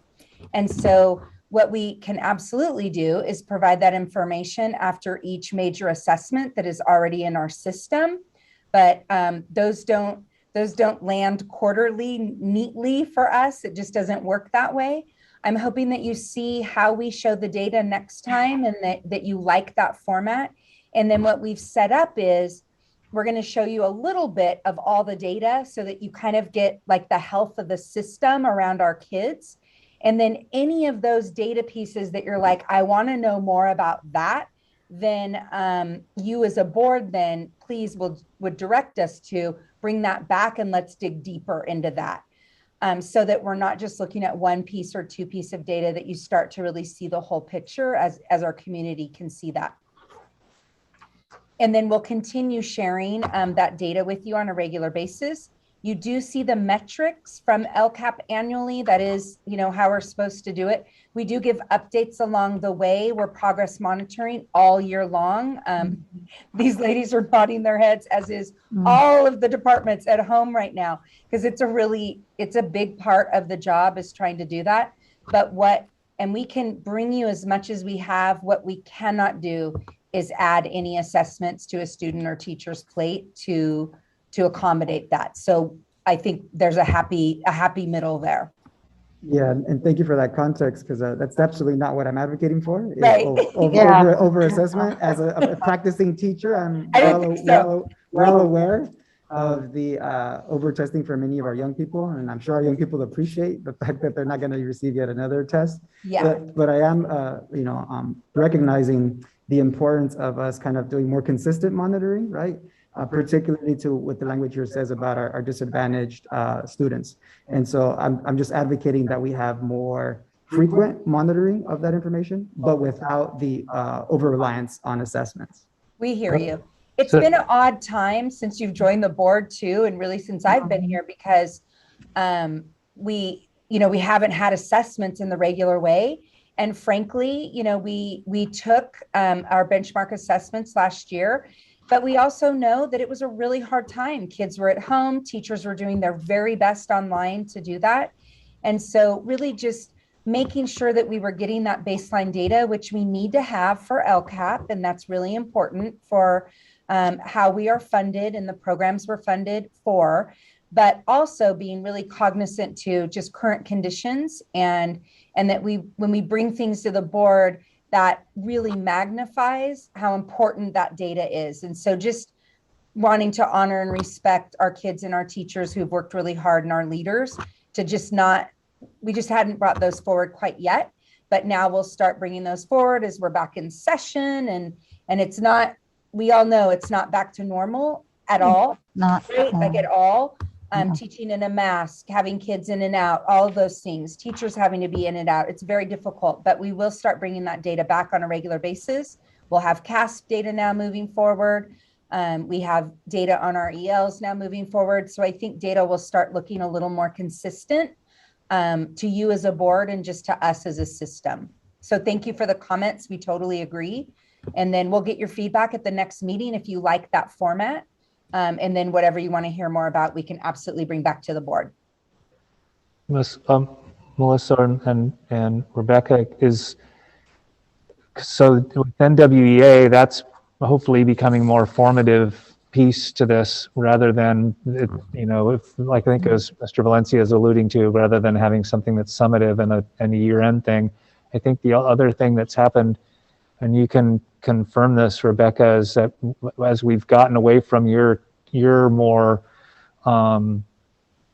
consistent presentations on LCAP with the LCAP calendar as it's been structured in the past, because of the changes in reporting, we haven't gotten some of those kind of regular updates that might be coordinated a couple times of the year with the LCAP. So I think hopefully that rather than maybe having like specific amounts of time, that'll continue to kind of come back around, where we in order to inform us as to what's going on with LCAP and the different pieces of that we get that information, and I think then it'll be more seamless. We'll know it's coming, and so you don't have the advantage of having, especially I think as Ms. Dutra said, this has been really bizarre stuff the last 2 years as far as how these meetings go. And so we pretty consistently were presented with this data during the year by Ms. Herrick or by Ms. Dutra or Ms. Grock or somebody along those lines to kind of give us an idea of how things were going. Because I totally agree. I think the push, the direction of the needle is going that way, so that we would be informed regularly, because it puts you in that position of using that data to inform your ongoing decisions, rather than being an end game thing. So is that fair, Melissa? I see you nodding. Yeah, absolutely. And it's like a little bit of both. A benchmark assessment is a little bit of both. It's going to provide information that readily helps you with, okay, what do we need to do next, right? So there's information for a teacher right away. But then after a few weeks, it's now lagging, right? So what really is important are those common formative assessments that teachers are doing every single day. But definitely the benchmark gives them that information, and it's formative. And then it turns into just a progress monitoring check to see how are we doing so far. And then you can look at last year to this year as a district. You can also look as a teacher, how we do beginning of this year. Now, how are we doing in the winter? Are kids growing? Are they progressing? So there's lots of ways we can use the data. Ironically, we just had a principal meeting yesterday, and we asked them, like, what are your biggest needs right now? And the number one thing was just kind of how to leverage and support in using our benchmark assessment data to really be that formative piece for our system. And we also have to have those kinds of measures for, Rebecca's nodding, for things like LCAP. That's also just, we have to have those at a district-wide level. That's just part of the work that we have to do. But it gives us great information. And we're going to see lots of growth. We know it. And I just, this is a little bit, maybe not quite actually totally on point, but what's the just discussions go in that direction. One of the things that I was speaking with somebody on a site the other day about was offering support to the teachers in understanding data and disaggregation of data, and really what it all means, because the level of the data we're getting, it's not empirical, it's not anecdotal, but it also isn't at the highest level of scientific data, because there's so many variables involved. But I think hopefully we can, I don't know if you guys can do this, Melissa or Mr. Beecher, is have those supports out there for teachers who want to learn more, or maybe give it to them and then they can say, no, I don't want it, about data, because there is that buzzword all the time is there, data or analysis, but a lot of people kind of shy away from it because they don't really, it's not something they're familiar with or have an understanding of.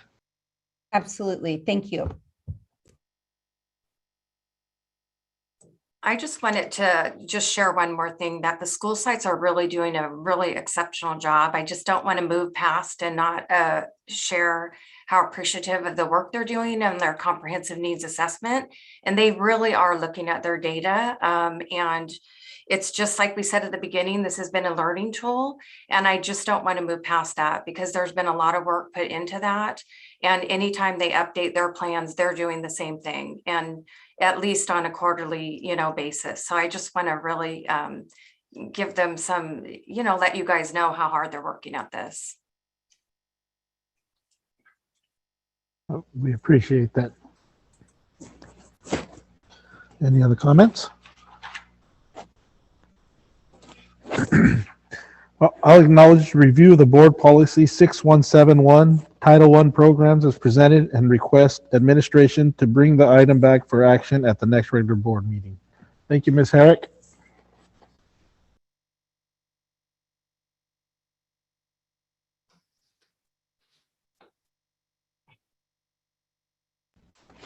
Mr. Thompson, good evening. Good evening, President Lara. Just gonna share my screen real quick.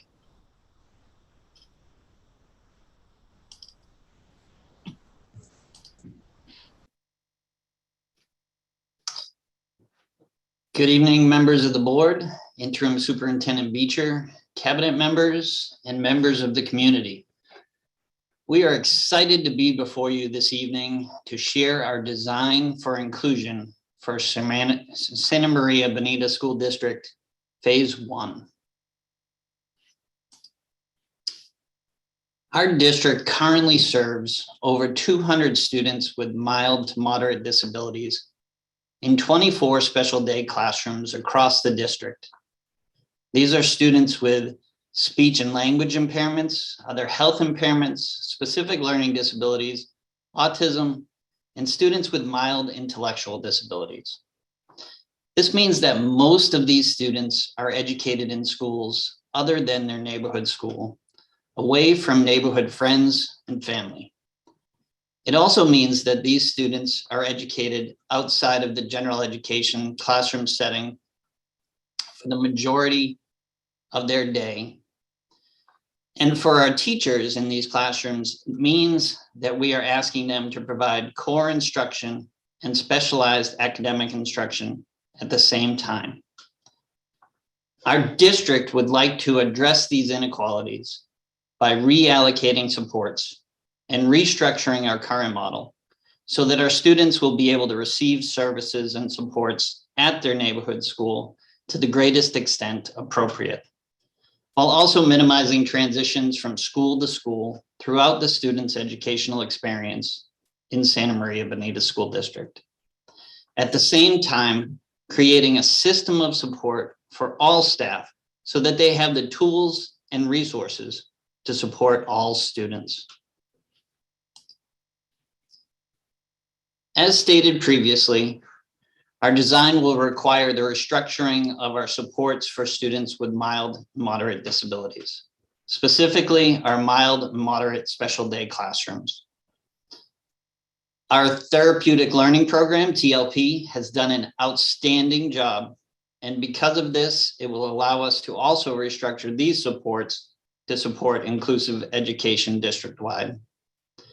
And finally, we will discuss how the creation of a district support team will help us build capacity for staff while also providing intensive supports in the classroom for our students and staff. Our why in moving to this design begins and ends with our students. Our current model sends the students to the support. And here is a real life example of how this model affects our students. This student has had 7 school transitions in 7 years, 4 in the last 3 years alone, all of these being district placements. This student has never had the opportunity to attend their neighborhood school with neighborhood friends. And this is one of the reasons why our proposed model is one that will send the supports to the students instead of the students to the supports. This design has many benefits. As mentioned, this design will allow us to provide students with their supports in their neighborhood school in the least restrictive environment to the maximum extent appropriate. It provides increased supports to sites, so there are at least 2 full-time resource teachers at every elementary and at least 4 at the junior high school by reallocating our current staff. It allows us to build capacity of our staff with the addition of a district support team who can provide the needed ongoing professional learning and go into the classroom to provide intensive support to staff, students, as well as provide support and resources to families. Another big why is the law. The Individuals with Disabilities Education Act, or IDEA, states that to the maximum extent appropriate, students with disabilities are educated with children who are not disabled, and that special classes, special schooling, or the removal of students with disabilities occurs only when the nature and severity of the child's disability is such that education with the use of supplementary aids and services cannot be achieved satisfactorily. Now, this law was reauthorized in 2004, and at that time they stated in the law that they had nearly 30 years of research that showed that students learn best with non-disabled peers in the general education setting. So now it is 2022, and we have nearly 50 years of research that states this, and studies now show that inclusion is beneficial for all students, not just students with disabilities. This design provides for inclusive education for our students and provides support and professional learning for staff so that our students can get the services they require as part of their free, appropriate public education.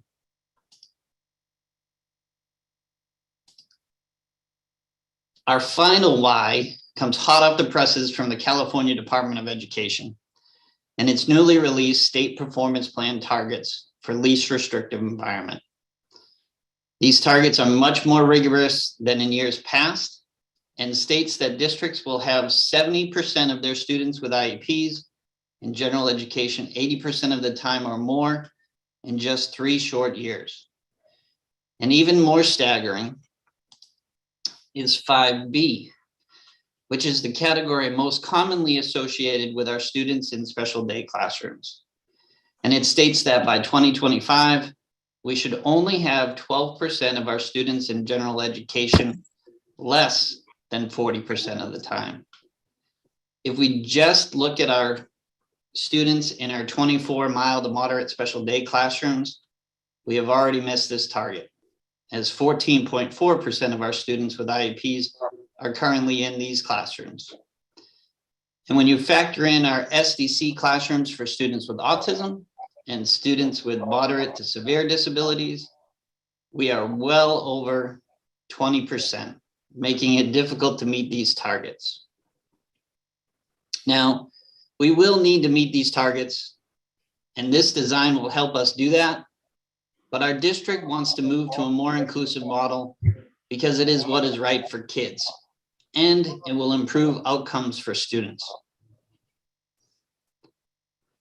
We realize that this shift will take a lot of collaboration and support for staff and students, but we're up for the challenge because it is what is right for kids.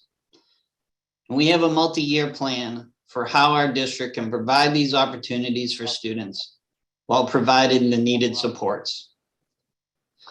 At this time, I would like to introduce Kristin Mckenna, our outstanding coordinator for our special education department, to share the plan for this inclusion design.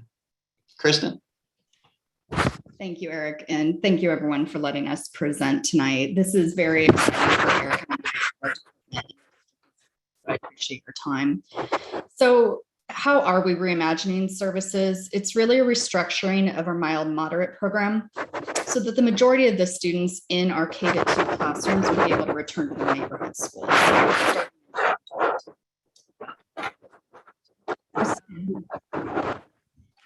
I think you might have paper on your computer where the mic is. How's that? Much better. Thank you. Sorry about that. So we're going to reallocate the majority of our SDC teachers at the K-2 level to provide services and supports in the neighborhood schools. So this really allows the reallocation of those teachers to just support in a different way. It also allows the retention of 2 to 3 SDC teachers that can still support on this continuum, because we're not moving away from the full continuum, but we're wanting to ensure that students are as close to their resident school as possible and have site-based IEP team decisions. Go ahead, Eric. So in reality, it's not a huge impact on the sites. We're talking less than 5 students per site that are moving, with the exception of 2 schools. As Eric mentioned, the TLP program only has 3 schools and they're already mainstreamed. The reallocation of the day class teachers also shifts that allocation to support inclusion into the other schools. And we're hoping this will provide 2 RSP teachers, some of which the schools only have 1 currently, and 4 at the junior high levels. This is a multi-year shift starting with K-2, so we will roll this out slowly. So in order to do this, and we want this to be very effective and supportive for all of the sites, is the district support team. And this is the biggest piece of feedback we've gotten as we've been speaking with the sites. We really understand that training, support, encouragement, and coaching need to go hand in hand with this. So these teams will really support and build the capacity by providing professional learning opportunities, coaching, encouragement, and work with all students and families through this process, which we think is essential. We've gotten feedback from a variety of partners, including your feedback tonight. We've already spoken with the teachers that would be directly impacted, administrators. We're speaking with you here this evening, our district leadership, the union leadership, and community partners as well. Parent feedback has really been strong that they want their students in their school of residence. It's been really hard on them to move students, put them on buses, things of that nature. So we really do want to honor what our parents' feedback is for us. Santa Maria Joint Union High School has also been great in this collaboration, and they're very supportive of this as well. Anything we do impacts them directly, so the more prepared our students can be at the elementary, junior high level really feeds into the high school level. They also have the same state targets, so as we're able to enroll this and move forward, so are they. So we've appreciated their collaboration. And finally, Liberty Elementary has worked very closely with the Diagnostic Center of Southern California to implement this exact program. So I want to acknowledge their work as well.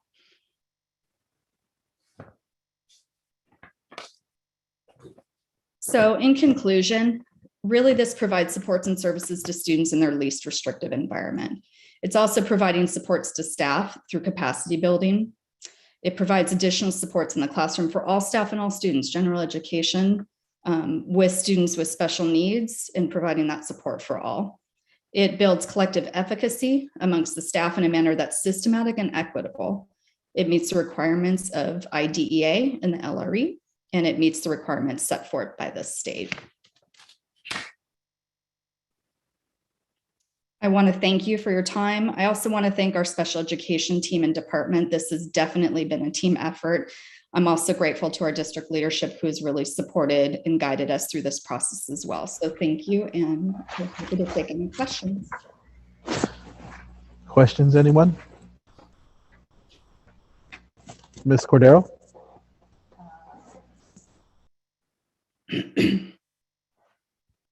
So it's going to begin with the K2 level, and approximately how many students will that be? So it's approximately 69 students will return to their neighborhood schools. Approximately, I say that because there still could be some students that through the process, the IEP process, they determined that they still need that SDC level of support. So that would be the maximum number of students returning to their neighborhood districts. But again, spread out over all of the schools, it's usually 5 or less students per site, spread out over K through 2.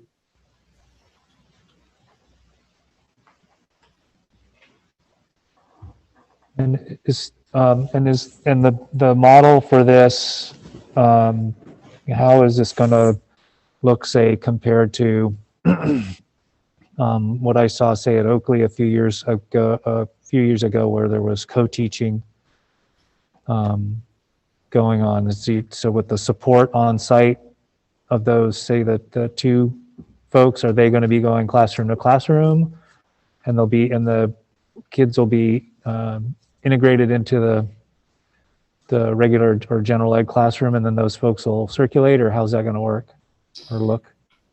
Yeah, so it's multiple possibilities, and so it could be co-teaching, it could be push-in supports, it could also be that our instructional assistants are providing supports in the classroom. Having the 2 resource teachers at each elementary school means their caseloads are going to be somewhere in the range of 10 to 15 students per caseload. Now, the statewide maximum is 28, which many districts are at 28. We're going to be at 10 to 15. So that's going to allow us a lot of flexibility to provide inclusive supports in the gen ed setting by our teachers and their instructional assistants.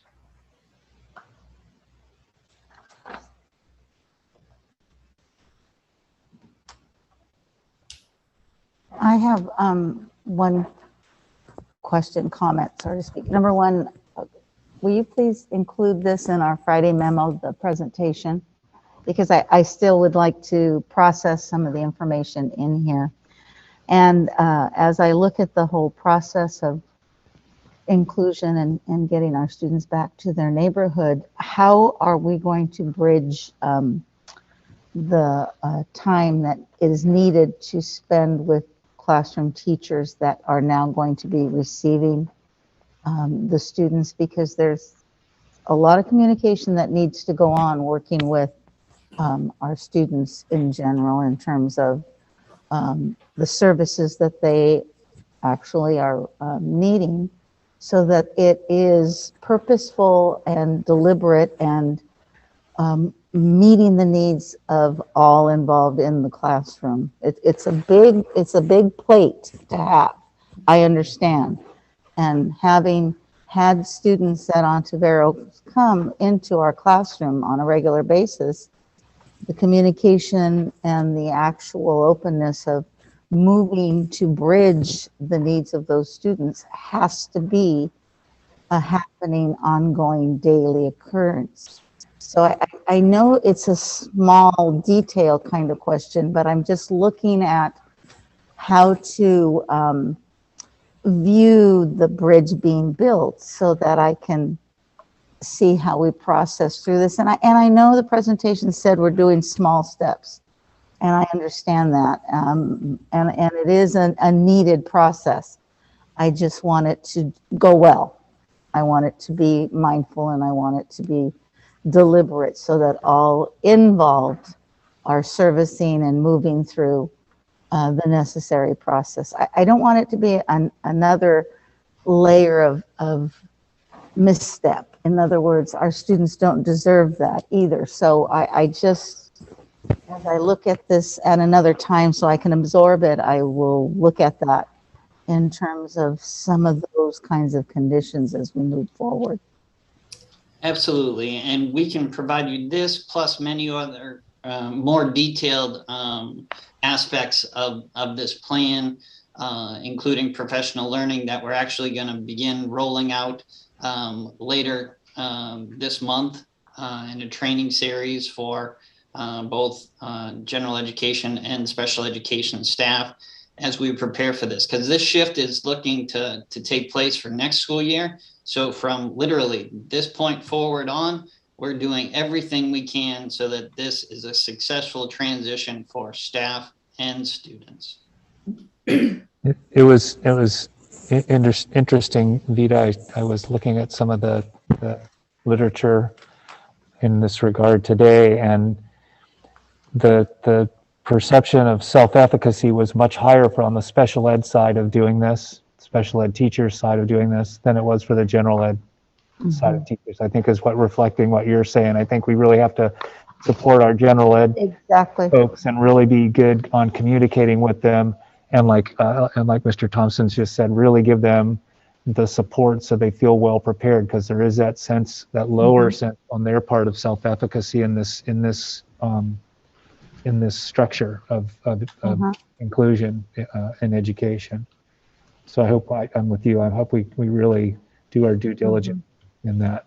And it's a good model. I mean, all our kids need to know how, our society works in the essence of who is involved in our society. But it's a lot of pieces that are going to be in play. And I want to make sure no piece of the puzzle is not in place. And it's a big one. It's a big one. And I do appreciate all the time and energy put forth in this. And it's exciting, but it's still a lot on this plate. I understand. Thank you, though. Thank you. Thank you. Mr. Valencia. Yeah, I appreciate, John and Vita's comments, because they echo my first question, which is, what is our plan to offer support to teachers and other support staff that will work with our students? So that's, a key component, right? Is our teachers got to feel empowered, especially if the research shows that they're feeling, for whatever reason, inadequately prepared potentially for the challenge that lies ahead. And then part two of my question is, what research are we using to guide this work? Because I want to make sure that we're using, the latest research, I believe you alluded to. So I would just want a little bit more information about that. One, how our teachers and other staff can be supported. Two, what research are we using to guide this work? We have all of that and would be happy to share that with you as well. Yeah, we can give that to you in the board memo. And can you give us a synopsis of that? Do you have some of that readily available for those that are hearing in on our meeting? I mean, the most recent one that I read was a summary of 228 studies, and it summarized all of that. And within the presentation that we gave to the teachers, which we'll share with you, the self-efficacy is there, the self-esteem, student outcomes of English language arts and math have increased. There's a variety of things to mild to moderate effect sizes that we have looked at, absolutely. This is also something that's being done nationally. And it is very, and we absolutely agree. We have the resources, supports, and we're very confident that this district leadership has supported this path, as have all of you. So we're happy to share all of that with you. Thank you. And Ricardo, there's actually a lot of international There is. inclusion data. There is. In Europe and Japan was a lot of the stuff that I was looking at. Very interesting too, the way it all processes through. That's why I just want us to have the time and energy to make it all blend together nicely. And can you all summarize what supports our teachers and our other staff that are going to be supporting our youth are going to be getting? Yeah, as Eric mentioned, so what we put together was a Google folder with many things. So we're working with the Diagnostic Center of Southern California, who's done a lot of work in this area. As I said, Liberty has actually been doing this, I believe, 2 to 3 years. So Cindy Duncan and her staff have been very influential in working with us. Eric and I have been really meeting with these teams for about 6 months. Eric and I have also done this in our previous districts as well. So we have some history there. The training series is both internal. We have an external speaker well known in the field that we've not secured yet, but that we are looking to secure at this point. Articles, trainings, books, individual meetings with the school sites are already being set up to look at scheduling to make sure that's impactful and how we really maximize the special education, general education teachers, because we do share your concerns. We want to ensure general education teachers have that support, but that it's efficient and effective. And as Eric said, with a small caseload, it allows those teachers to really get in and also train the IAs, because that's another component we really see is necessary in the process. Plus the addition of the district support team. And so these are people with expertise in, working with students with autism, working with behavior, working with assistive technology, working with inclusion, and creating a team that can go in and that can provide ongoing professional learning. So it's not just a one-time get, that this is ongoing, to updated with the latest evidence-based practices. And then in addition to that, it's also these experts can go in and provide intensive support, but we have an additional layer in that we want to add to these team, which is our instructional assistants, highly trained instructional assistants, so that when these experts need to move on to the next situation, we have highly trained instructional assistants that can stay behind to support, continue the support in the classroom, to model, to report back to these district support specialists, and to continue the support to the students and the staff in the classroom until it's no longer needed. Well, and to me, it sounds like from both of you guys, I think it's a lot like any of the other things we're trying to do in the district, where we're kind of growing our own expertise. We'll take the people that have done the co-teaching before and have them further become our experts, and really kind of spread that to their teaching cohort there on their different sites. So that's, to me, that's kind of hopefully the thing we can build towards, just like any of the other things we're doing in the district, where we've got our own experts and they're continuing to learn, and then they're continuing to disseminate that information and help their colleagues. Absolutely. We have some phenomenal teachers doing some amazing things with students, but it's in pockets, it's school to school, and that's what we want to do. When we talked about this being systematic and and equitable district-wide, and to build the capacity of all of our students, but build upon the strengths and the knowledge of our teachers who are experts in this area. Thank you. Busy time. That's a lot. Thank you. It's worth it. It is. I get it. I just want us to be Thank you. ready. Thank you. Any other questions? Great presentation. That's why I still want to review it a little more to really understand it. But thank you. Thank you for all your time and effort. Okay.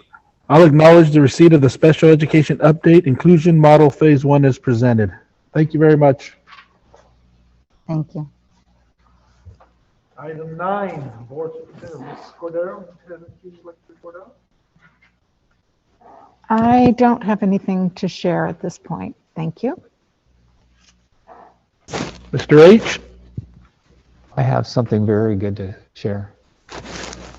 I went over to Fairlawn yesterday, and I'm proud to announce that one of the kindergarten teachers there, Ashley Morse, who never missed a day of school when she was in school, has never missed a day now, still, now that she's a teacher in our schools. The first thing is funny because I was walking around with Miss Stanley, and I said, well, that's weird. That teacher's last name is Morse. That's not Ashley Morse. She said, oh yeah, it is. So, of course, I leaned in and I said, Ashley, have you missed any days of school yet? She says, no. Okay. Oh, no. But I went there, she went to Miller and Fessler with Ellie, with my middle daughter. And it was just so great to see her. And I told Ellie, and the first thing Ellie said, oh yeah, Dad, she's always loved school. She's always wanted to be a teacher. So that was just so cool. And then I spoke with another young lady who's my oldest daughter, Karen's age. She was a Santa Maria High grad teaching kindergarten there. And so I mostly saw the little guys. I most of the time I just Stanley and I were walking around chatting, and looking at the school. But gosh, it was just I love those little people. They were just so darn adorable, and they're so smart. Like I went into the preschool room, and Elizabeth Baycroft is in there. And she's got like a little restaurant set up. She said, oh, well, next month you'll have to come back because it's changing to a farmer's market.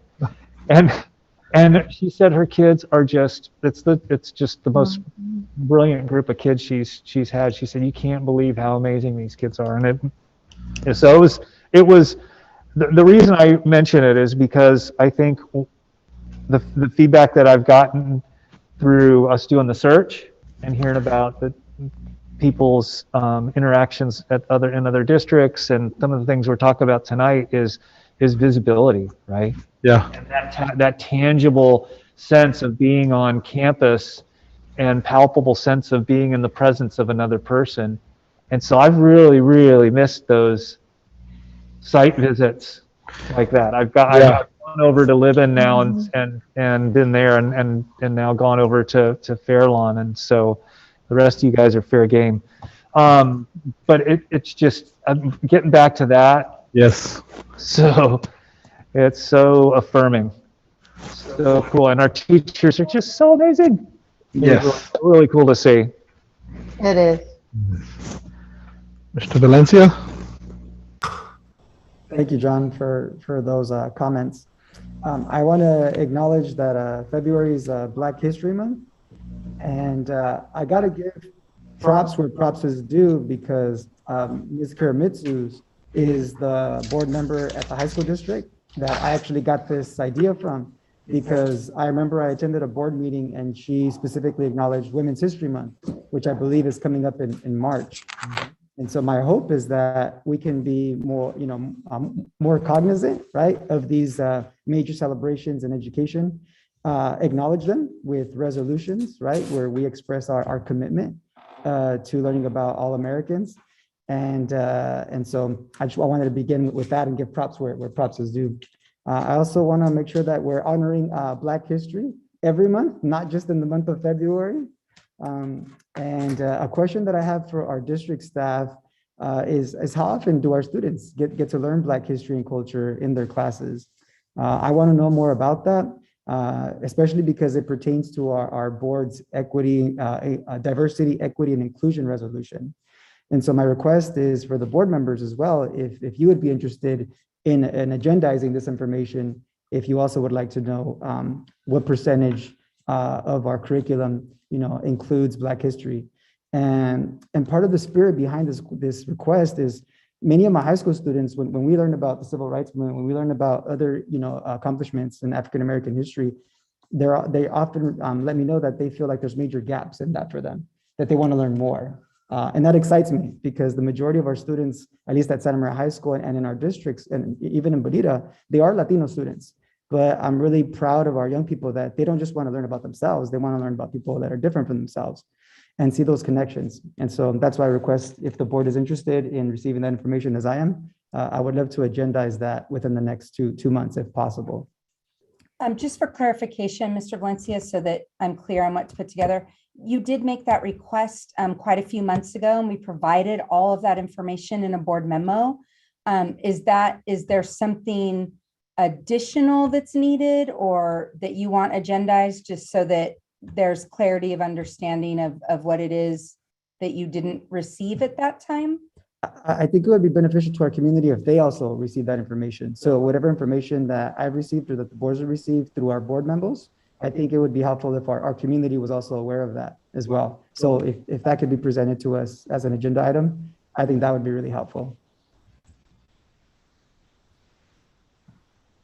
And so I'm not sure what happens at this point if the board has to, do a majority, vote, if they want the information, if they don't.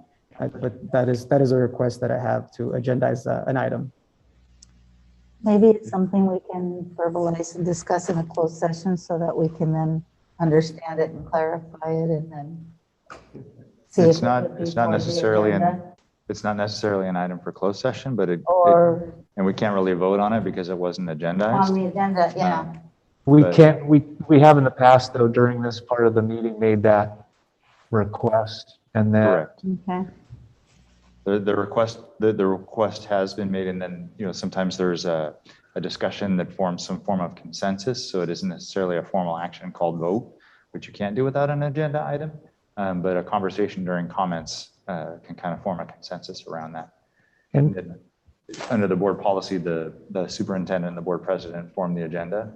And then that follows that formation of consensus.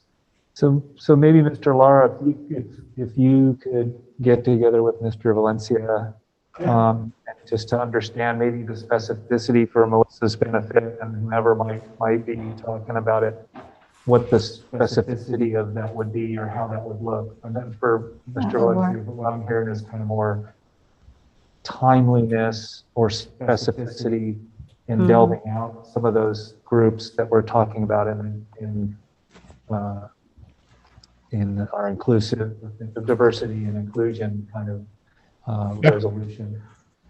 We can get together and make some time. And then sit down with a cup of coffee. Yeah, and then we can talk about maybe an agendized format.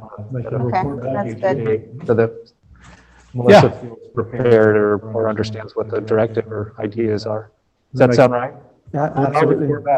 Thank you. Go ahead, Melissa, sorry. No, I'm sorry. Mr. Valencia, I also wanted to share, and we just talked about this at cabinet the other day, so I hope this is okay, Matt. If not, here I go. We talked about that, we've had the DEI committee moving for almost 2 years now, a good year and a half. Yeah, I have no balance of time anymore. It's over a year. And we planned on them coming. They don't know this yet, but they're coming at the end of the year, kind of that beginning meeting in June, to really give a synopsis of all the work. Because again, the piece you're asking for is one piece, but there's a lot of different pieces to equity work that are going on in our district. And that DEI team has been very dedicated and very, very hardworking. They do a lot of homework and sharing and vulnerability and just a lot of learning. And we were going to have them come and just do the inspiration we were hoping for that night and share what their learning has been and what the work has been. That might also be maybe something that you're looking for instead of something specific to one small piece, that you're hearing kind of a whole picture from our teachers and leaders that have been a part of that work. So just know that would be coming at that first meeting in June was roughly when we were planning that. That's a good point, Melissa, because I think what's happened with COVID is a lot of things that usually get reported out and are shared, or individuals who come to the board meetings to represent the information that is put forth isn't happening. So there's a lot of things that you haven't gotten to experience yet, either, Ricardo, in terms of the way the district does pour out to us the information that sometimes you're requesting, because I forget that we are in COVID. And then when it's stated, like Melissa said, I recall that those have been opportunities where we have had people in the room actually sharing that kind of information with us. Thank you for that recognition, though, Ricardo. That's a good reminding point. us about the importance of this month. And I do have some additional items I would like to request for future meetings as well. And so I had the pleasure of hearing from students at Pioneer Valley High School recently. And they had some excellent questions for me that I would like our staff to address also as an agenda item. So one of the questions they asked me was, one, what are we doing to address bullying, particularly against the LGBTIQ plus students? Another question that they asked me was, what are we doing to keep students safe against COVID? And thirdly, they asked, what are we doing to support ethnic studies in our curriculum, which is now a requirement for our local high schools. And so I was really blown away with these young people. Young people never cease to amaze me. I work with them at the high school level. Now, I don't get the privilege of working with a lot of our PV students, but they are students that graduated from, you know, our Bonita district. And so those are three questions that I didn't know how to fully explain to them. So that's why I'm asking for our district staff to share that information with us as an agenda item, addressing those three things. And I can meet with Ricky, right, also to figure out how to agendize those issues. And then lastly, during the inspiration, which today was another fabulous example, how coincidental that it dealt with music, and we just got this wonderful, gift recently. So during inspiration, I would like to request that the board approve hearing directly from students to learn what is working for them and what are areas for improvement in our schools. We can start with our junior high students. We talk a lot about being student-centered in education, but we don't often get to hear directly from the youth, who are the main reason we are all present. Hearing from El Camino leadership students a few months ago was very moving. They addressed bullying, having more ethnically diverse curriculum, supporting LGBTIQ plus students, and much more. So our former Bonita graduates are addressing the same concerns as our present students. And therefore, I would like to request that we agendize these student concerns within the next 2 months. Thank you.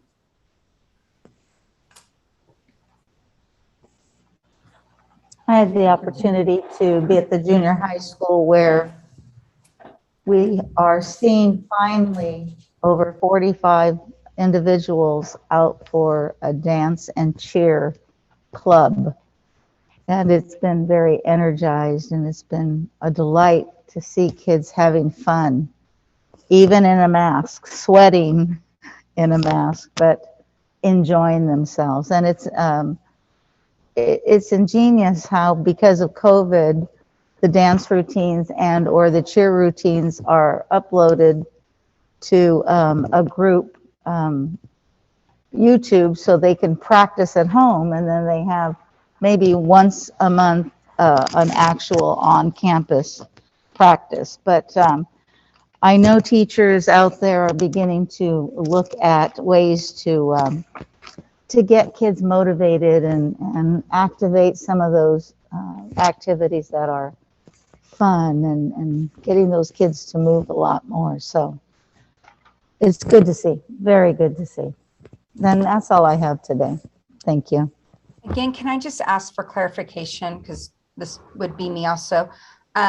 Hearing from students to the board, I'm wondering about, can you hear me?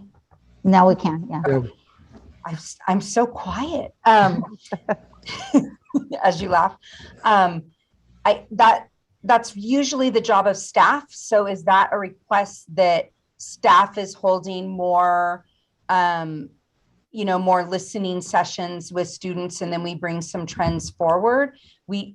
So just wondering if that's the request, if like we just received back panorama data that we just got from all of our students. And so we definitely got a lot of feedback back on that. And it's not just concerns. Like I don't want us to think that if kids come forward and talk about their experience at school, that it would just be concerns. It's actually, I was reading some to Matt that were quite funny, and of what they think about school and how they're being impacted. And if you remember, Mr. Valencia, that was, we added in an entire section for equity. And so kids are being asked directly about how, I can find the questions, they're somewhere around here, about how they're treated, like how do they feel they're treated with their race? Do they feel like there's enough conversations about that? And there's a lot of really rich questions, and then open-ended responses, not just click here, but open-ended responses.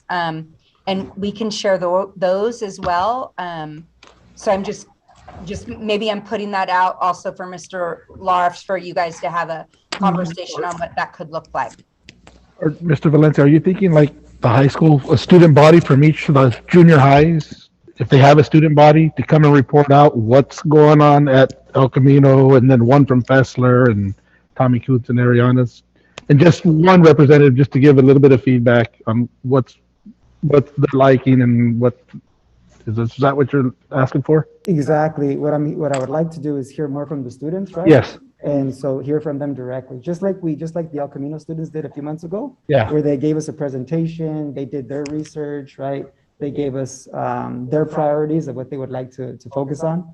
I would like to see more of that, as opposed to a distillation of what the feedback is from the adults, because we hear from the adults all the time. I want to hear more from students, so that we're more student-centered in that regard. And of course, they're going to tell us a lot of the wonderful things that they're doing. And of course, kids will be honest and tell us, the areas for improvement. And so that's what I'm looking for, is to hear directly from students. So that'd be basically having to go talk to the administrator and whoever their student body is, if they have their student body president would like to come, say the next meeting from Fessler Junior High and give a presentation about what's going on with the students and everything. Is what Exactly. Like what they shared with us before. Yeah, but just one represent. They've given us, those kinds of examples, but like I said, because of COVID, we don't have them in the room, and I know they've done the best they can to communicate those things to us via the Zoom vehicle because of the times we're in. We'll discuss more about it, Mr. Valencia. I'll get with Mr. Valencia and then get back to. That's why I say being under COVID we'll get together. Really stifled some of those deliveries. Mr. Beecher? I don't have much to report to the board tonight. I've been really tied up in a lot of different activities around the district, working with our labor partners, working with our management team, getting ready for again, as I mentioned in my Friday update, all of the board meetings that are coming up, that the board, you're just as integrated into all of those things, but just making sure that we've got all those ducks in a row, and trying to get ways to measure public interest and then public feedback on this process regarding trustee maps is also a big priority. And so reaching out to some folks for support on that to make sure that we can get a good response and make maps that make sense for our folks. So that's really been what's taking my time. It's been very exciting. I've been very busy, and there's just more great work to come. I mean, hearing this plan related to inclusion from Mr. Thompson and Ms. McKenna is very exciting for those students. I know our leaders were thrilled to hear it, and it is an incredibly student-centered approach to make sure that those students who are identified and then integrated, that is the appropriate environment for that student and will serve their needs best. And of course, Ms. Flores, as you mentioned, we're going to make sure that the support's there to make it successful, because we aren't going to engage in something that we aren't going to be successful at. So that's absolutely the intention right from the start. So that's been where my time has been going. I just am really grateful again for this opportunity to be a part of the team. And then all I have to say was I was like John, I finally got to go to Bill Libin Elementary School and see Miss Lathery last week. What a beautiful school, and to see all the kids and meet the staff and the teachers and just listening to the kids running and laughing and having fun and getting to see such a beautiful school. Just can't wait till we can dedicate it and, you know, and get the city in to see what a beautiful school that is. I mean, it's just awesome. The layout, the setup, the views those kids had to be able to sit up in the library and look at those mountains and just, you know, and just enjoy and read those books. It was awesome. But like Mr. Hollingshead said, I'm coming back out, more schools. It's time to come and see you all. You know what I couldn't believe is, did the Honda dealership, did they paint those murals on purpose on the back of the Honda dealership? It's like SpongeBob and all these murals on the back of the Honda dealership facing our elementary school. I thought that was kind of, I didn't even pay attention. I'll have to go back and look at that. I was just walking around the campus. I mean, I was just taking it in. It was just unbelievable. Beautiful. Yeah. It's just the layout and everything is just awesome. Great team there too. Yes, great team. Got to speak to staff and the teachers and all that, and awesome. Well, with that, we're going to adjourn open session and go back into closed session. So thank you all for being here. Have a good evening and happy Valentine's Day. Can I add something real quick? Oh, yeah. The local students painted that at Libin on the walls. Oh, wait, on the Honda dealership behind? Yeah. That's so cool. I'm going to have to go look at it. Didn't even see it. I didn't even pay attention. Thank you, Melissa. Thank you, Melissa. Happy Black History Month. Yes. I had no idea that they did. That's great to know. Thank you. Okay, well, good evening, and we will go back, as I said, back into closed session.